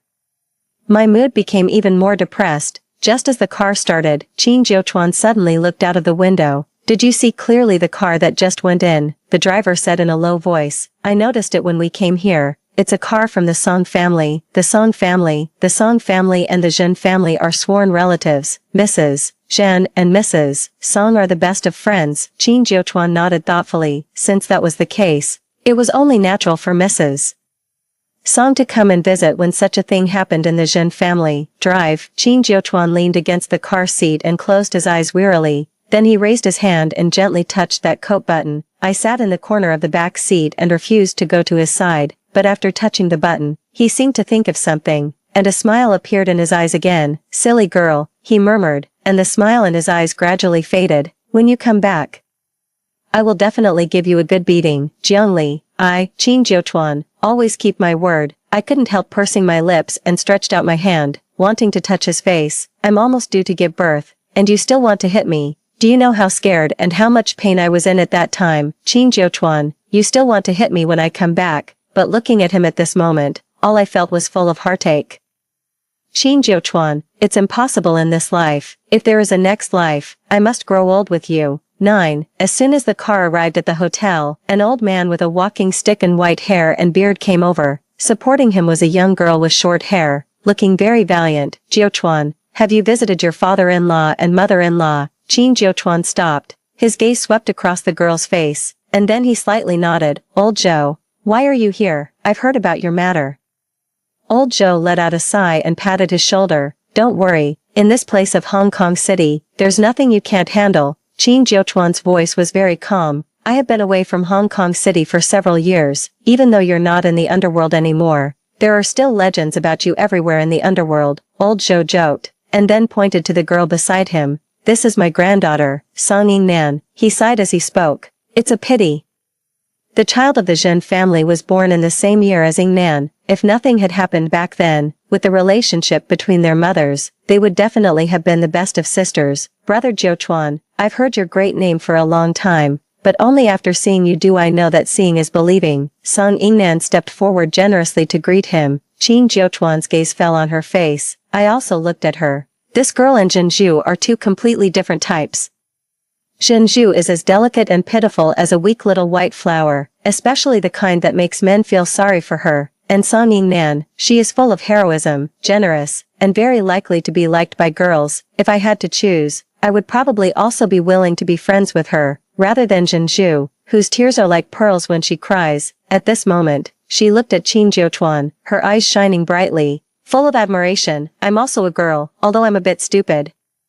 But I can still tell that beneath her admiration, there is also the shyness and affection of a little girl. However, she is so magnanimous and pure that it's hard to dislike her. Qin Jiuchuan probably doesn't dislike her either. His tone of voice when speaking to her is also very gentle, just like an elder brother. So you're Yingnan, you don't look much like you did when you were a child. Song Yingnan smiled shyly. I was greedy for food when I was a child and was chubby. Qin Jiuchuan also smiled and said to old Zhou, it's really true that a girl changes 18 times as she grows up. What, a girl changes 18 times as she grows up? I glared at him angrily and walked to the shade of a tree and squatted down. My wife and child have just died for a few days. He has the mood to flirt with others. Before, he looked heartless and loveless when facing Zhenju. Now, when he sees Song Yingnan, he has this kind of attitude. In fact, I have vaguely understood something in my heart. Since that night when Qin Jiuchuan got off the private plane, hundreds of luxury cars came to pick him up, and countless big shots who looked important surrounded him. I vaguely realized that the husband in my eyes, who is very handsome but not very rich, probably has another side that I don't know at all. I've been married to him for 3 years. I always thought he was an ordinary person who was not successful. I have always been determined to live an ordinary life with him for the rest of my life, but now it seems, I, Jiangli, am really a fool. Qin Jiuchuan and the others entered the hotel. This time, I really don't want to follow anymore. I'm already dead, and the boundary between life and death is difficult to cross. It's the most correct thing for us to return to our respective worlds. What's the use of my soul being trapped here? Could it be that I have to watch Qin Jiuchuan marry and have children again in the future? It's not that I don't want him to start a new life, it's just that I'm very narrow-minded. I still hope that for my sake, he can at least keep his loyalty for 3 years, at the very least, 1 year or half a year. 10. On the night of the 3rd day after my death, a male corpse was fished out of the sea. The preliminary identification showed that his time of death should be within 48 hours. No signs of human injury were found on the corpse for the time being. The police said that it was very likely that he fell into the water due to drunkenness and carelessness. When Qin Jiuchuan rushed there, of course, I followed, but at that time, Qin Jiuchuan had already taken a shower and changed his clothes. my soul was floating around, and it was already very difficult for me to get close to him. When I saw the bloated face of that male corpse soaked in water, I was a bit surprised. But not unexpected. I was very familiar with that ferocious scar at the corner of his mouth. It was sunken like a centipede. Before I died, by the light of the moon, I saw it very clearly. He took money to kill me, and now he has been silenced and thrown into the sea. In a way, it's a case of retribution, professional, the kind who does things for money. He has a high value. He has a good reputation in the underworld these years. Qin Jiuchuan's face was cold. Follow this lead and investigate. Lord Jiu, do you suspect that he is related to the disappearance of Madame? Qin Jiuchuan didn't say anything, but slowly raised his hand. He was used to touching that button again, but he stopped his hand. After a while, he spoke again. Don't let go of the slightest clue. Also, spread my words. Now, as long as they release the person, I, Qin Jiuchuan, promise that I will not hold it against them. Yes, Lord Jiu. Qin Jiuchuan stood by the sea. After a long while, he turned around and walked towards the car. Perhaps because the wind and waves by the sea were strong, his steps actually staggered. Under the moonlight, I saw his face, which was a pale and gloomy white. I know that a person as intelligent as him has probably sensed something ominous. It's just that he doesn't want to believe it. 11. When I followed Qin Jiuchuan back to the hotel where he was staying, I suddenly found that my body was gradually becoming blurred, as if it was about to dissipate. I tried my best to float forward and stumbled to keep up with him. When Qin Jiuchuan returned to the room, he went to look for that old shirt, but he couldn't find it anywhere. He got angry and called someone to ask. Jiu, Lord Jiu. Miss Song saw it and took it to wash. It has been washed and ironed already. Who told you to touch it? Who told you to act on your own? This was the first time I saw him lose control of his emotions after my death. He grabbed the collar of the man in front of him and almost lifted him up entirely. Husband, I was extremely anxious and rushed forward to stop him, but I just passed through his body in vain, and that person was almost choked to the point of suffocation by him. Qin Jiuchuan, I murmured his name. Don't be like this. Don't be like this. I don't like you like this. I'm afraid of you like this. When I stepped forward again and wanted to hug him, a tear suddenly fell from my sore and swollen eyes. That cold tear landed on the back of Qin Jiuchuan's neck. He trembled violently, slowly released his hand, and looked behind him. But the room was empty. By the balcony, the wind blew the white gauze, creating blurred light and shadows. Shally, he murmured and looked around blankly. He stretched out his hand in vain, trying to grab something in the air. Shally, stop being naughty. His voice was hoarse, and he seemed a bit helpless. He smiled with red eyes. Be good, okay, Shally. 12. I saw the hand I stretched out, which was almost transparent, and my consciousness also seemed to be gradually dissipating. I saw that on the half-open terrace, there was a very small baby sitting there. When I looked over, he waved his chubby little hand and smiled at me. Mom, I've come to pick you up. My tears suddenly welled up uncontrollably. Qin Jiuchuan, don't be like this. I don't want you to be sad. I don't want to see you sad. He slowly knelt down on the ground. Shally, I heard the uncontrollable crying. His hands clenched into fists, and he smashed them hard on the floor one by one. Gradually, they became bloody and blurred. I also knelt down, wanting to hug him, but my hand passed through his body again. Mom, it's time for us to go. The little baby somehow came to my side. He tugged at my sleeve, urging me to leave, but I couldn't bear to leave. I don't want to leave Qin Jiuchuan. I haven't been his wife enough. 13. But my child had already taken my hand and turned to leave. We floated all the way through the swaying white gauze and reached the terrace. The moonlight was just right, and the silver light was scattered. It was just like the moonlight on the night when I was pushed into the deep pit and my eyes were stabbed. And this time, I was about to say goodbye to Qin Jiuchuan forever. I couldn't help but look back, wanting to take one last look at him. The baby beside me gently tugged at my finger. Mom, don't look back. It's time to go. I looked at him. He should be a little boy, because his eyebrows and eyes are very much like mine. Even at the corner of his left eye, just like me, there is a very small light red mole. I've often heard people say that sons are like their mothers, and daughters are like their fathers, so I've always wanted to have a daughter. I always felt that I wasn't good looking enough. But Qin Jiuchuan was really handsome, but now it seems that he is really adorable and cute. If Qin Jiuchuan could see him, what kind of expression would he have? This is a real little Ollie. I squatted down and hugged him. Baby, Mom doesn't want to go, but if we don't leave, your soul will be scattered. I touched his chubby little face. My fingers were cold. His little face was also cold. I know that people and ghosts are from different worlds. I also know that if this goes on, I will be completely annihilated. The last connection between me and Qin Jiuchuan has completely disappeared. I may not even be able to get close to him anymore, but I can't bear to leave him. I just want to look at him more and accompany him. I hugged him tightly in my arms, just like every time I threw myself into Qin Jiuchuan's arms before. I cried like a wrong child. Mom, the little baby held my finger tightly. I saw that my finger, which had been almost transparent and about to disappear, gradually took on a contour again. But my child gradually became blurred. Baby, I tried to grab him, but for the first time, I missed. He slowly floated into the air, looking at me, smiling immaturely and cutely. At the moment when he was about to disappear, he threw himself into my arms again. Vaguely, I felt that he seemed to have kissed my face, and there was a sob in his voice. But you have to wait for the baby to come back. You and Dad can't forget the baby. Suddenly, there was a wind that swept through the white gauze on the terrace. Xiaoli, is that you? I opened my eyes wide, but I could only vaguely see Qin Jiuchuan's figure. The fluttering white gauze had returned to calm. The little baby was also nowhere to be found. I curled up on the floor under the white gauze, with injuries all over my body and face. Qin Jiuchuan, can you see me now? I tried to sit up, but my arms had no strength. But in the next moment, my whole body floated into the air lightly. A scorching breath fell, and then, there were large drops of hot tears, dripping bit by bit. They burned the wounds on my face, causing a stabbing pain. Xiaoli, he kissed me like a madman. Do you know that you almost scared me to death? Jiangli, do you know that? Jiao, Lord Jiao, are you okay? Lord Jiao, who are you talking to? The few people who had just entered the room stood there dumbfounded.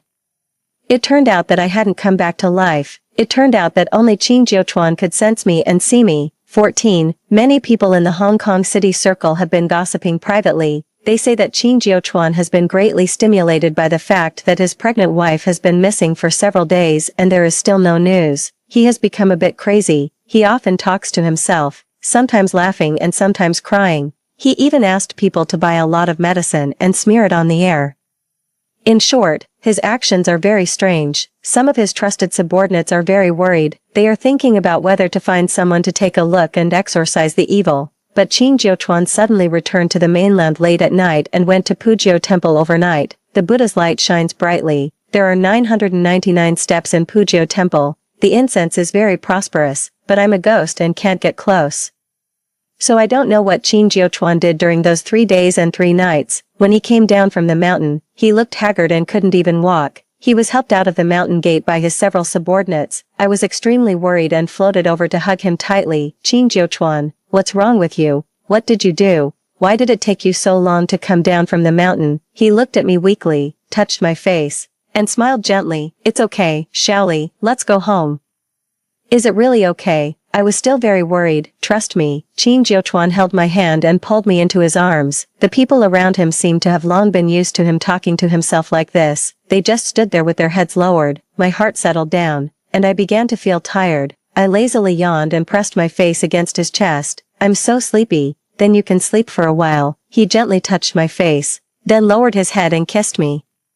Call me if you feel uncomfortable anywhere. I was too sleepy to open my eyes and mumbled in a daze. Okay. I slept for a long time. When I woke up, Qin Jiuchuan brought me warm water and a pill. I couldn't see, but my sense of smell was still there. The pills smelled strange. I immediately shook my head. I'm not taking the medicine. I hate taking medicine the most. Xiaoli, be good. I don't want to. You only need to take 1 pill a day. After 49 days, you can come back. Xiaoli, don't you want to stay with me and be together forever? Of course I did, but how could it be possible? Then will you listen to me? But Qin Jiuchuan, he hugged me tightly, his voice a little weak. Have I ever broken my promise to Xiaoli? Have I? I nodded involuntarily.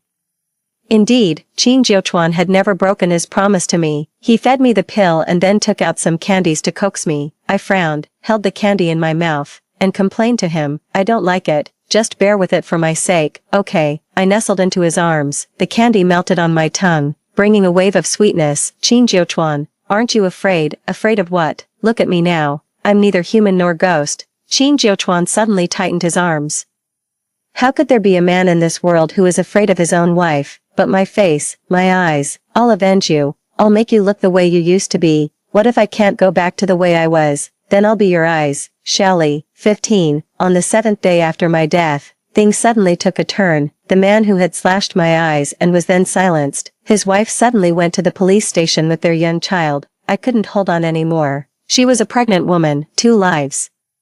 After my husband got drunk and told me about this, I haven't been able to sleep well for a single day. Before he died, he told me to take the child and the money and leave Hong Kong. But before we could leave, he died without any clear reason. I've been having nightmares every day these past few days. I'm also a mother, and my conscience has been tormenting me too much. Here are some things he left me. He originally kept these pieces of evidence to save his own life.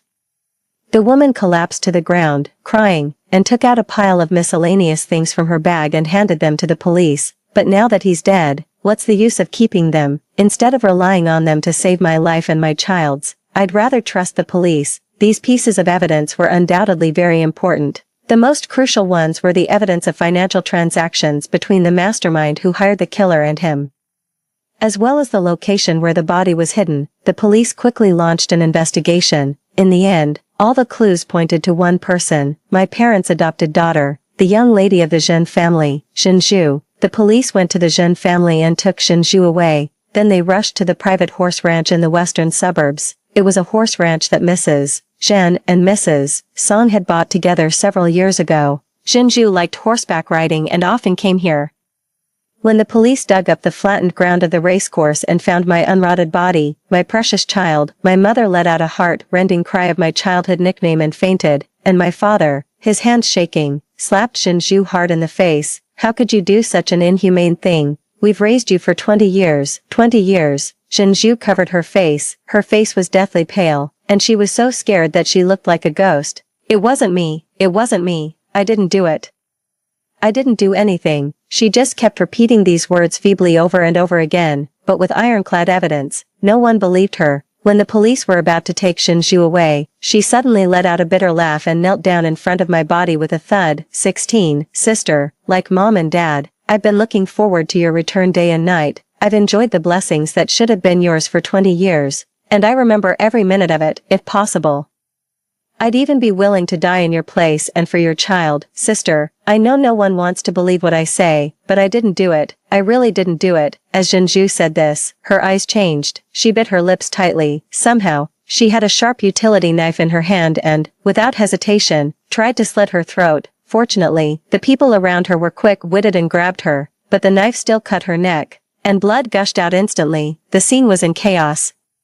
Shenju stood there, holding the bleeding knife, motionless. You're feeling guilty, you're afraid of my revenge, so you want to die, Qin Jiuchuan said coldly. Shenju didn't respond, she just threw away the knife in her hand. I'll say it again, I won't admit to something I didn't do, even if it means death, but I have no way to clear my name. Brother-in-law, do whatever you want to me. Leaning against Qin Jiuchuan, I suddenly tugged at his sleeve. Qin Jiuchuan, it wasn't her. Shally, I can feel it, she didn't do it. She didn't have the intention to hurt me. My tone became firmer. Qin Jiuchuan, I can sense it. She's innocent. She's a good girl. 17. But until there was a new breakthrough, Shenju was still taken away by the police. Qin Jiuchuan wouldn't let anyone touch my body and had it properly placed. Somehow, my body hadn't decayed when it was found. It even looked as if I was just asleep. Qin Jiuchuan, can I really come back?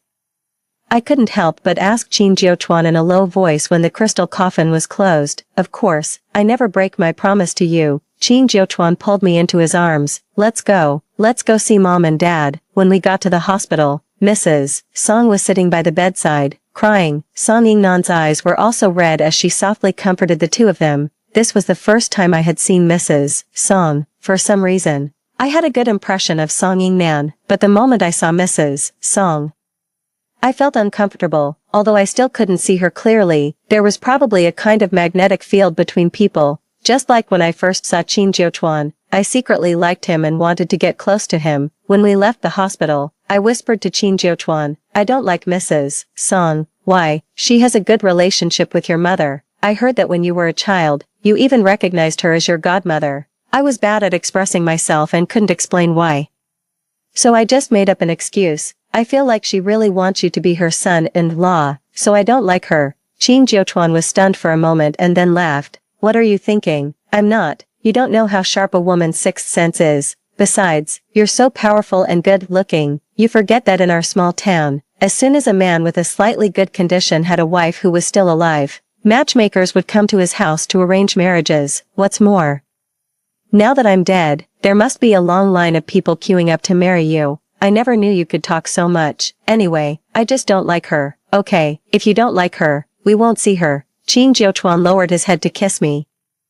I felt a little shy and deliberately scared him. I'm a female ghost. If you kiss me, I'll suck your yang energy, then I'll go with you and be a pair of ghost husband and wife. Qin Jiuchuan gently held my face and kissed my lips. I couldn't see his face clearly, but I could feel the gentle caution in his kiss. My heart was like it was soaking in warm honey, melting bit by bit. Such a wonderful Qin Jiuchuan. He was my husband, my man. The one I loved the most, an irreplaceable sweetheart. 18. The people around Qin Jiuchuan gradually got used to his strange behavior. Many people even sighed at his deep love. After all, for a man of his status, there was no woman he couldn't have, and I was so ordinary, even considered a fool by others. Once when we met Mrs. Song, she sighed. Bauer had a hard life, but she was also lucky to meet someone as infatuated as you. I wonder what kind of man Ying Nan will marry in the future. Mrs. Song sighed again. My husband and I were a mismatched couple arranged by our parents. This is how our life has been. I just hope that in the future, she can marry a man who loves her wholeheartedly, just like Bauer. On the way back, I asked Qin Jiuchuan, do Mrs. Song and her husband have a bad relationship? I don't know about that. I became curious and urged Qin Jiuchuan to find out. Qin Jiuchuan was rather helpless. Why are you suddenly so nosy? I'm bored. I'm like a wandering ghost every day. And no one plays with me. Qin Jiuchuan immediately felt guilty and heart-wrenching. He quickly sent someone to inquire. It turned out that when Mrs. Song was young, she seemed to have someone she liked. But for some reason, she married a man she didn't love. They only had one daughter, Song Yingnan, and then they lived separately for many years. Perhaps due to her unhappy marriage and loneliness, Mrs. Song interacted frequently with the Zhen family. Sometimes they even spent the New Year together. On the Lantern Festival when I got lost and was abducted, Mrs. Song was at the Zhen family's. Our two families had planned to go to the temple fair and see the lanterns together. Later, I got lost, was abducted, and my life was completely changed. As I listened to the end, my expression gradually became solemn, shallow, in front of my eyes. It was as if I saw a long street illuminated by countless lights. The numerous lanterns were so bright that they hurt my eyes. My father was young and handsome then, and my mother was beautiful and gentle. They held my hand, lovingly calling me Bauer and pointing out the lanterns to me. These were memories engraved in my bones, memories that I couldn't forget even after a small child had endured countless beatings. Tears welled up in my eyes instantly. I murmured softly, Bauer, look, aren't the revolving lanterns beautiful? Shaoli, do you want revolving lanterns? I shook my head and stared into the distance. Qin Jiuchuan, I seem to remember something from my childhood. That night, it was Mrs. Song who pointed out the revolving lantern not far away to me. I can't remember what the lantern looked like. I just remember it was very big and very bright. I was attracted and broke free from my mother's hand and ran towards it. My mother chased after me, shouting my name, telling me not to get lost, but I still got lost.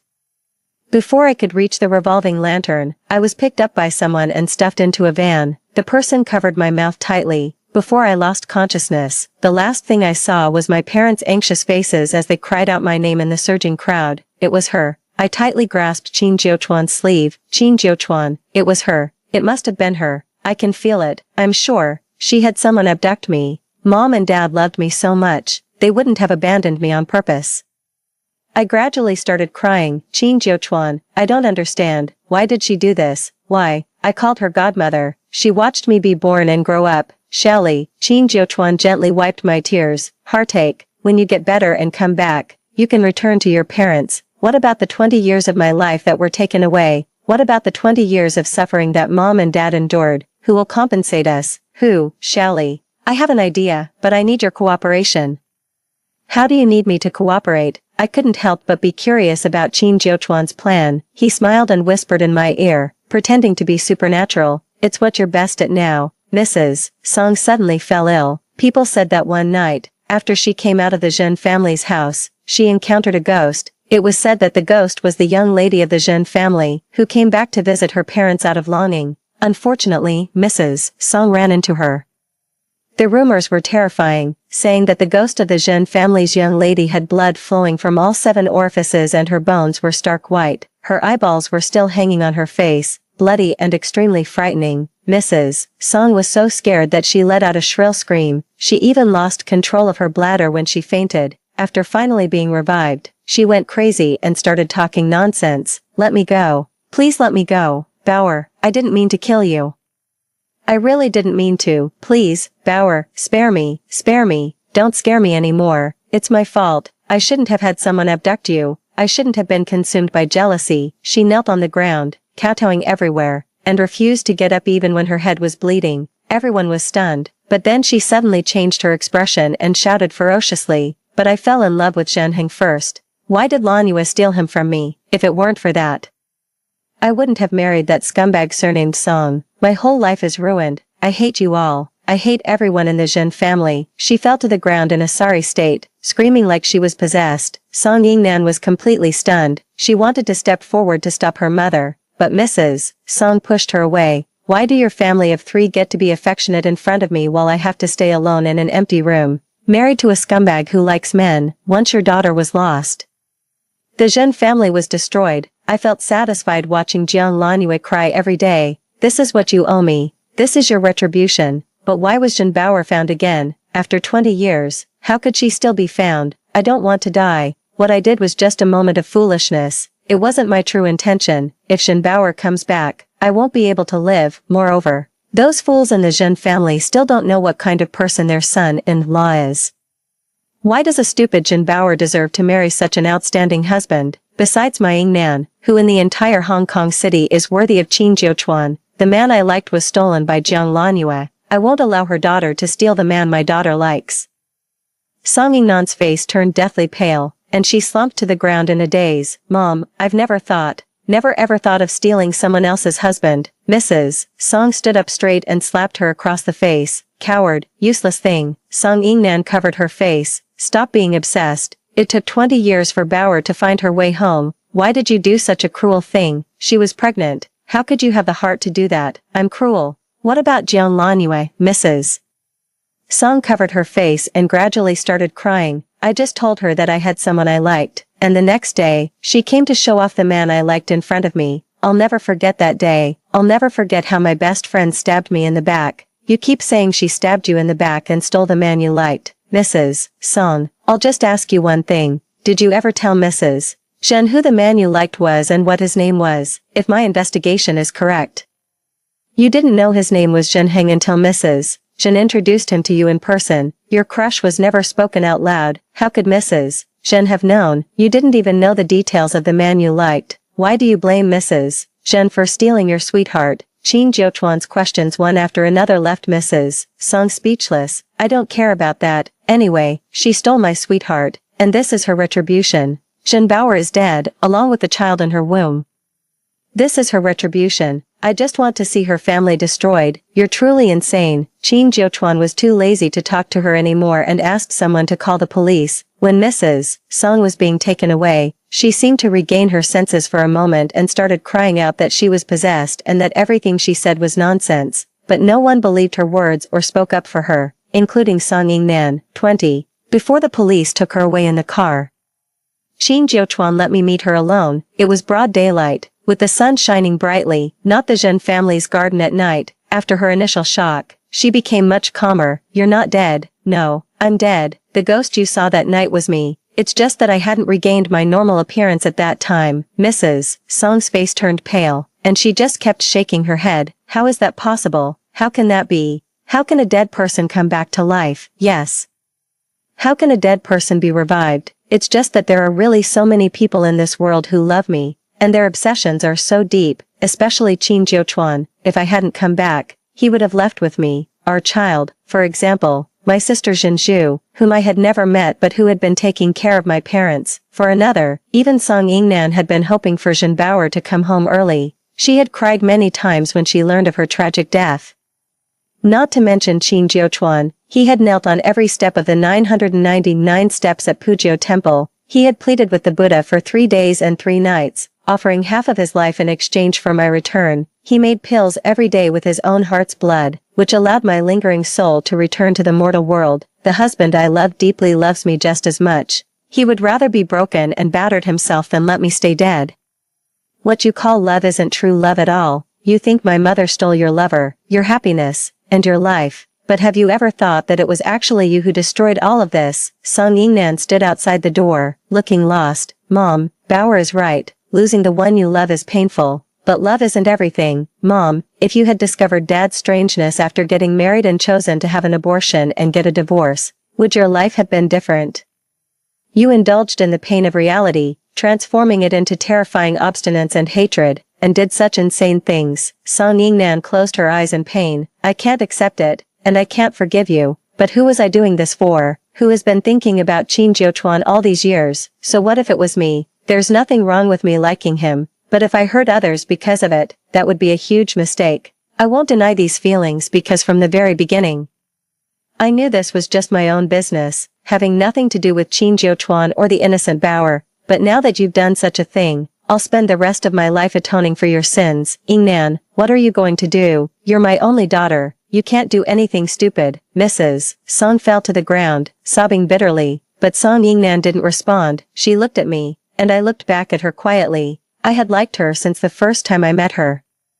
It seems that first impressions between people can be very accurate. So this is what you look like when you've grown up. Song Yingnan's eyes filled with tears, but there was also a hint of delighted. Bauer, you're as cute and beautiful as when you were a child. Sister Yingnan, I wanted to step forward, but Song Yingnan waved her hand at me. Bauer, I'm leaving. From now on, I'll chant sutras and pray in front of the Buddha, blessing you and Brother Qin.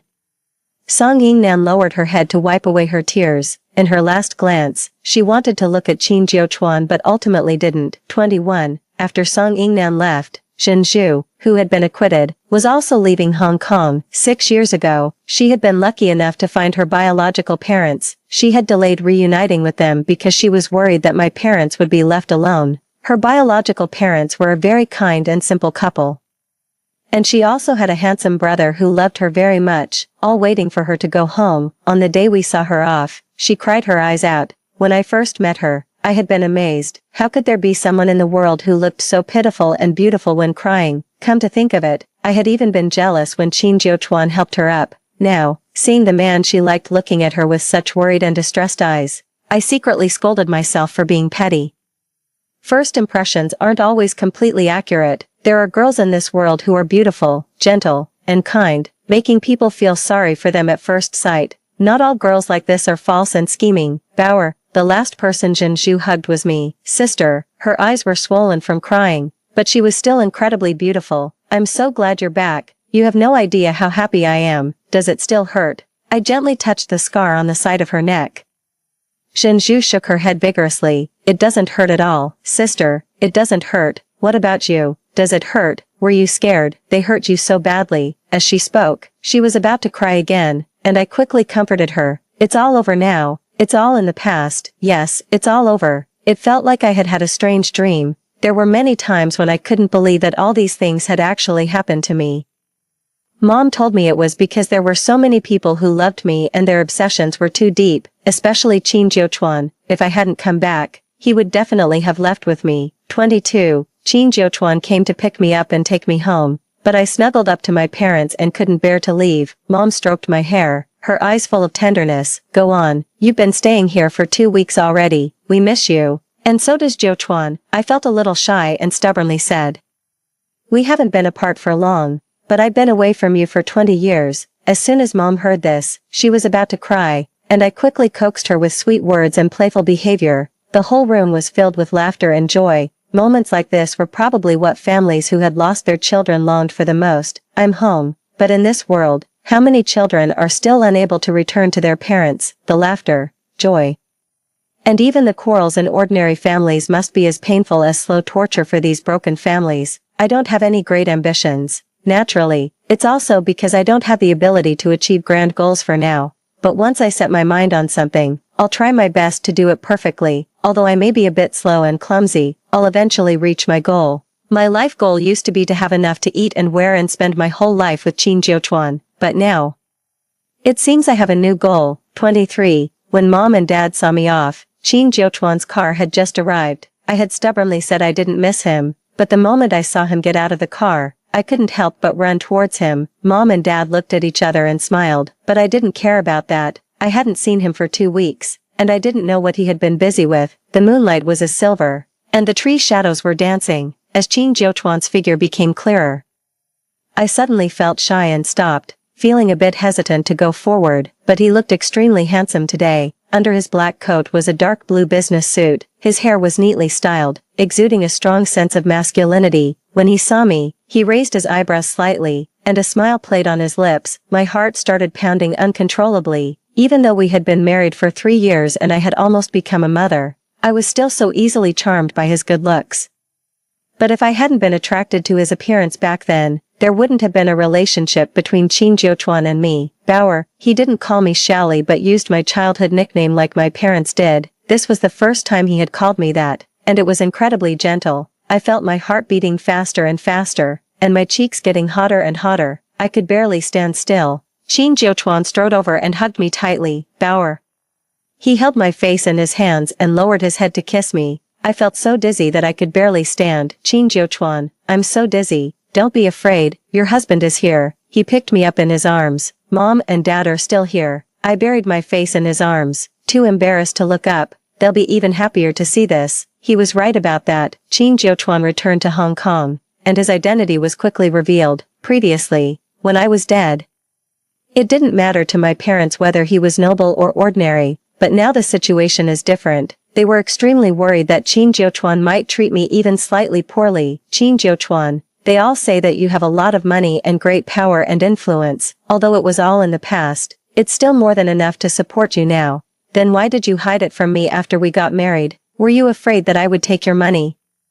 Have you ever thought that in the 3 years since we got married, your monthly salary was only 500 yuan, but why was there never a lack of money at home? I was stunned. I didn't spend much, and Qin Jiuchuan didn't have many expenses either, but for 2 people living together, there were still rent to pay, clothes to buy for each season, and occasional dinners at restaurants. This amount of money was never enough. It seemed that I, who had been so naive, only now understood. There was never a shortage of things we needed at home, and whenever I wanted to buy something, there was always money in my wallet. Qin Jiuchuan, and I only had that 500 yuan, but every time it was almost used up, he would quietly replenish it. During those days after our marriage, I had always thought that I was the one supporting the family and my talented but unrecognized husband. As a result, I felt a great sense of achievement and was extremely satisfied, thinking that I was quite capable. But it turned out that long ago, Qin Jiuchuan had made all the arrangements for me. Of course, he could have spent a fortune to take me to live a luxurious life, but he knew me so well that I would be happier relying on my own efforts rather than being pampered, and he was willing to accompany me and fulfill my small joys. I've never thought of anything except making you happy. Will she come back as a ghost to take revenge on us if she died like this, Bauer?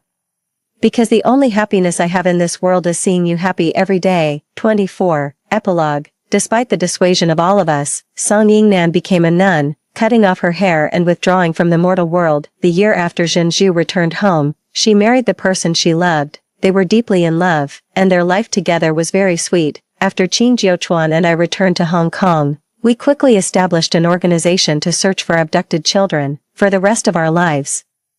We will spare no effort in this cause. The second year after returning to Hong Kong, I became pregnant again and gave birth to a son the following year. In the swaddling clothes, I saw a small light red mole at the outer corner of his left eye. After he was born, he cried non-stop, and no one could soothe him. Qin Jiuchuan held him and placed him beside my pillow. I turned my head and gently pressed my face against his small one. As if he smelled my scent, he stopped crying, pressed his face tightly against mine, and gradually fell asleep. Husband, our baby has come back. There was also a look of deep emotion in Qin Jiuchuan's eyes. He bent down and hugged me and the child. Bauer, our family will never be separated again. It's not just our family. Qin Jiuchuan nodded slightly. You're right, Bauer, it's not just our family. I hope every broken family in the world can be reunited and happy. I hope every lost child can go home sooner, even sooner. Because their parents must be longing for their return every moment, just like my mom and dad.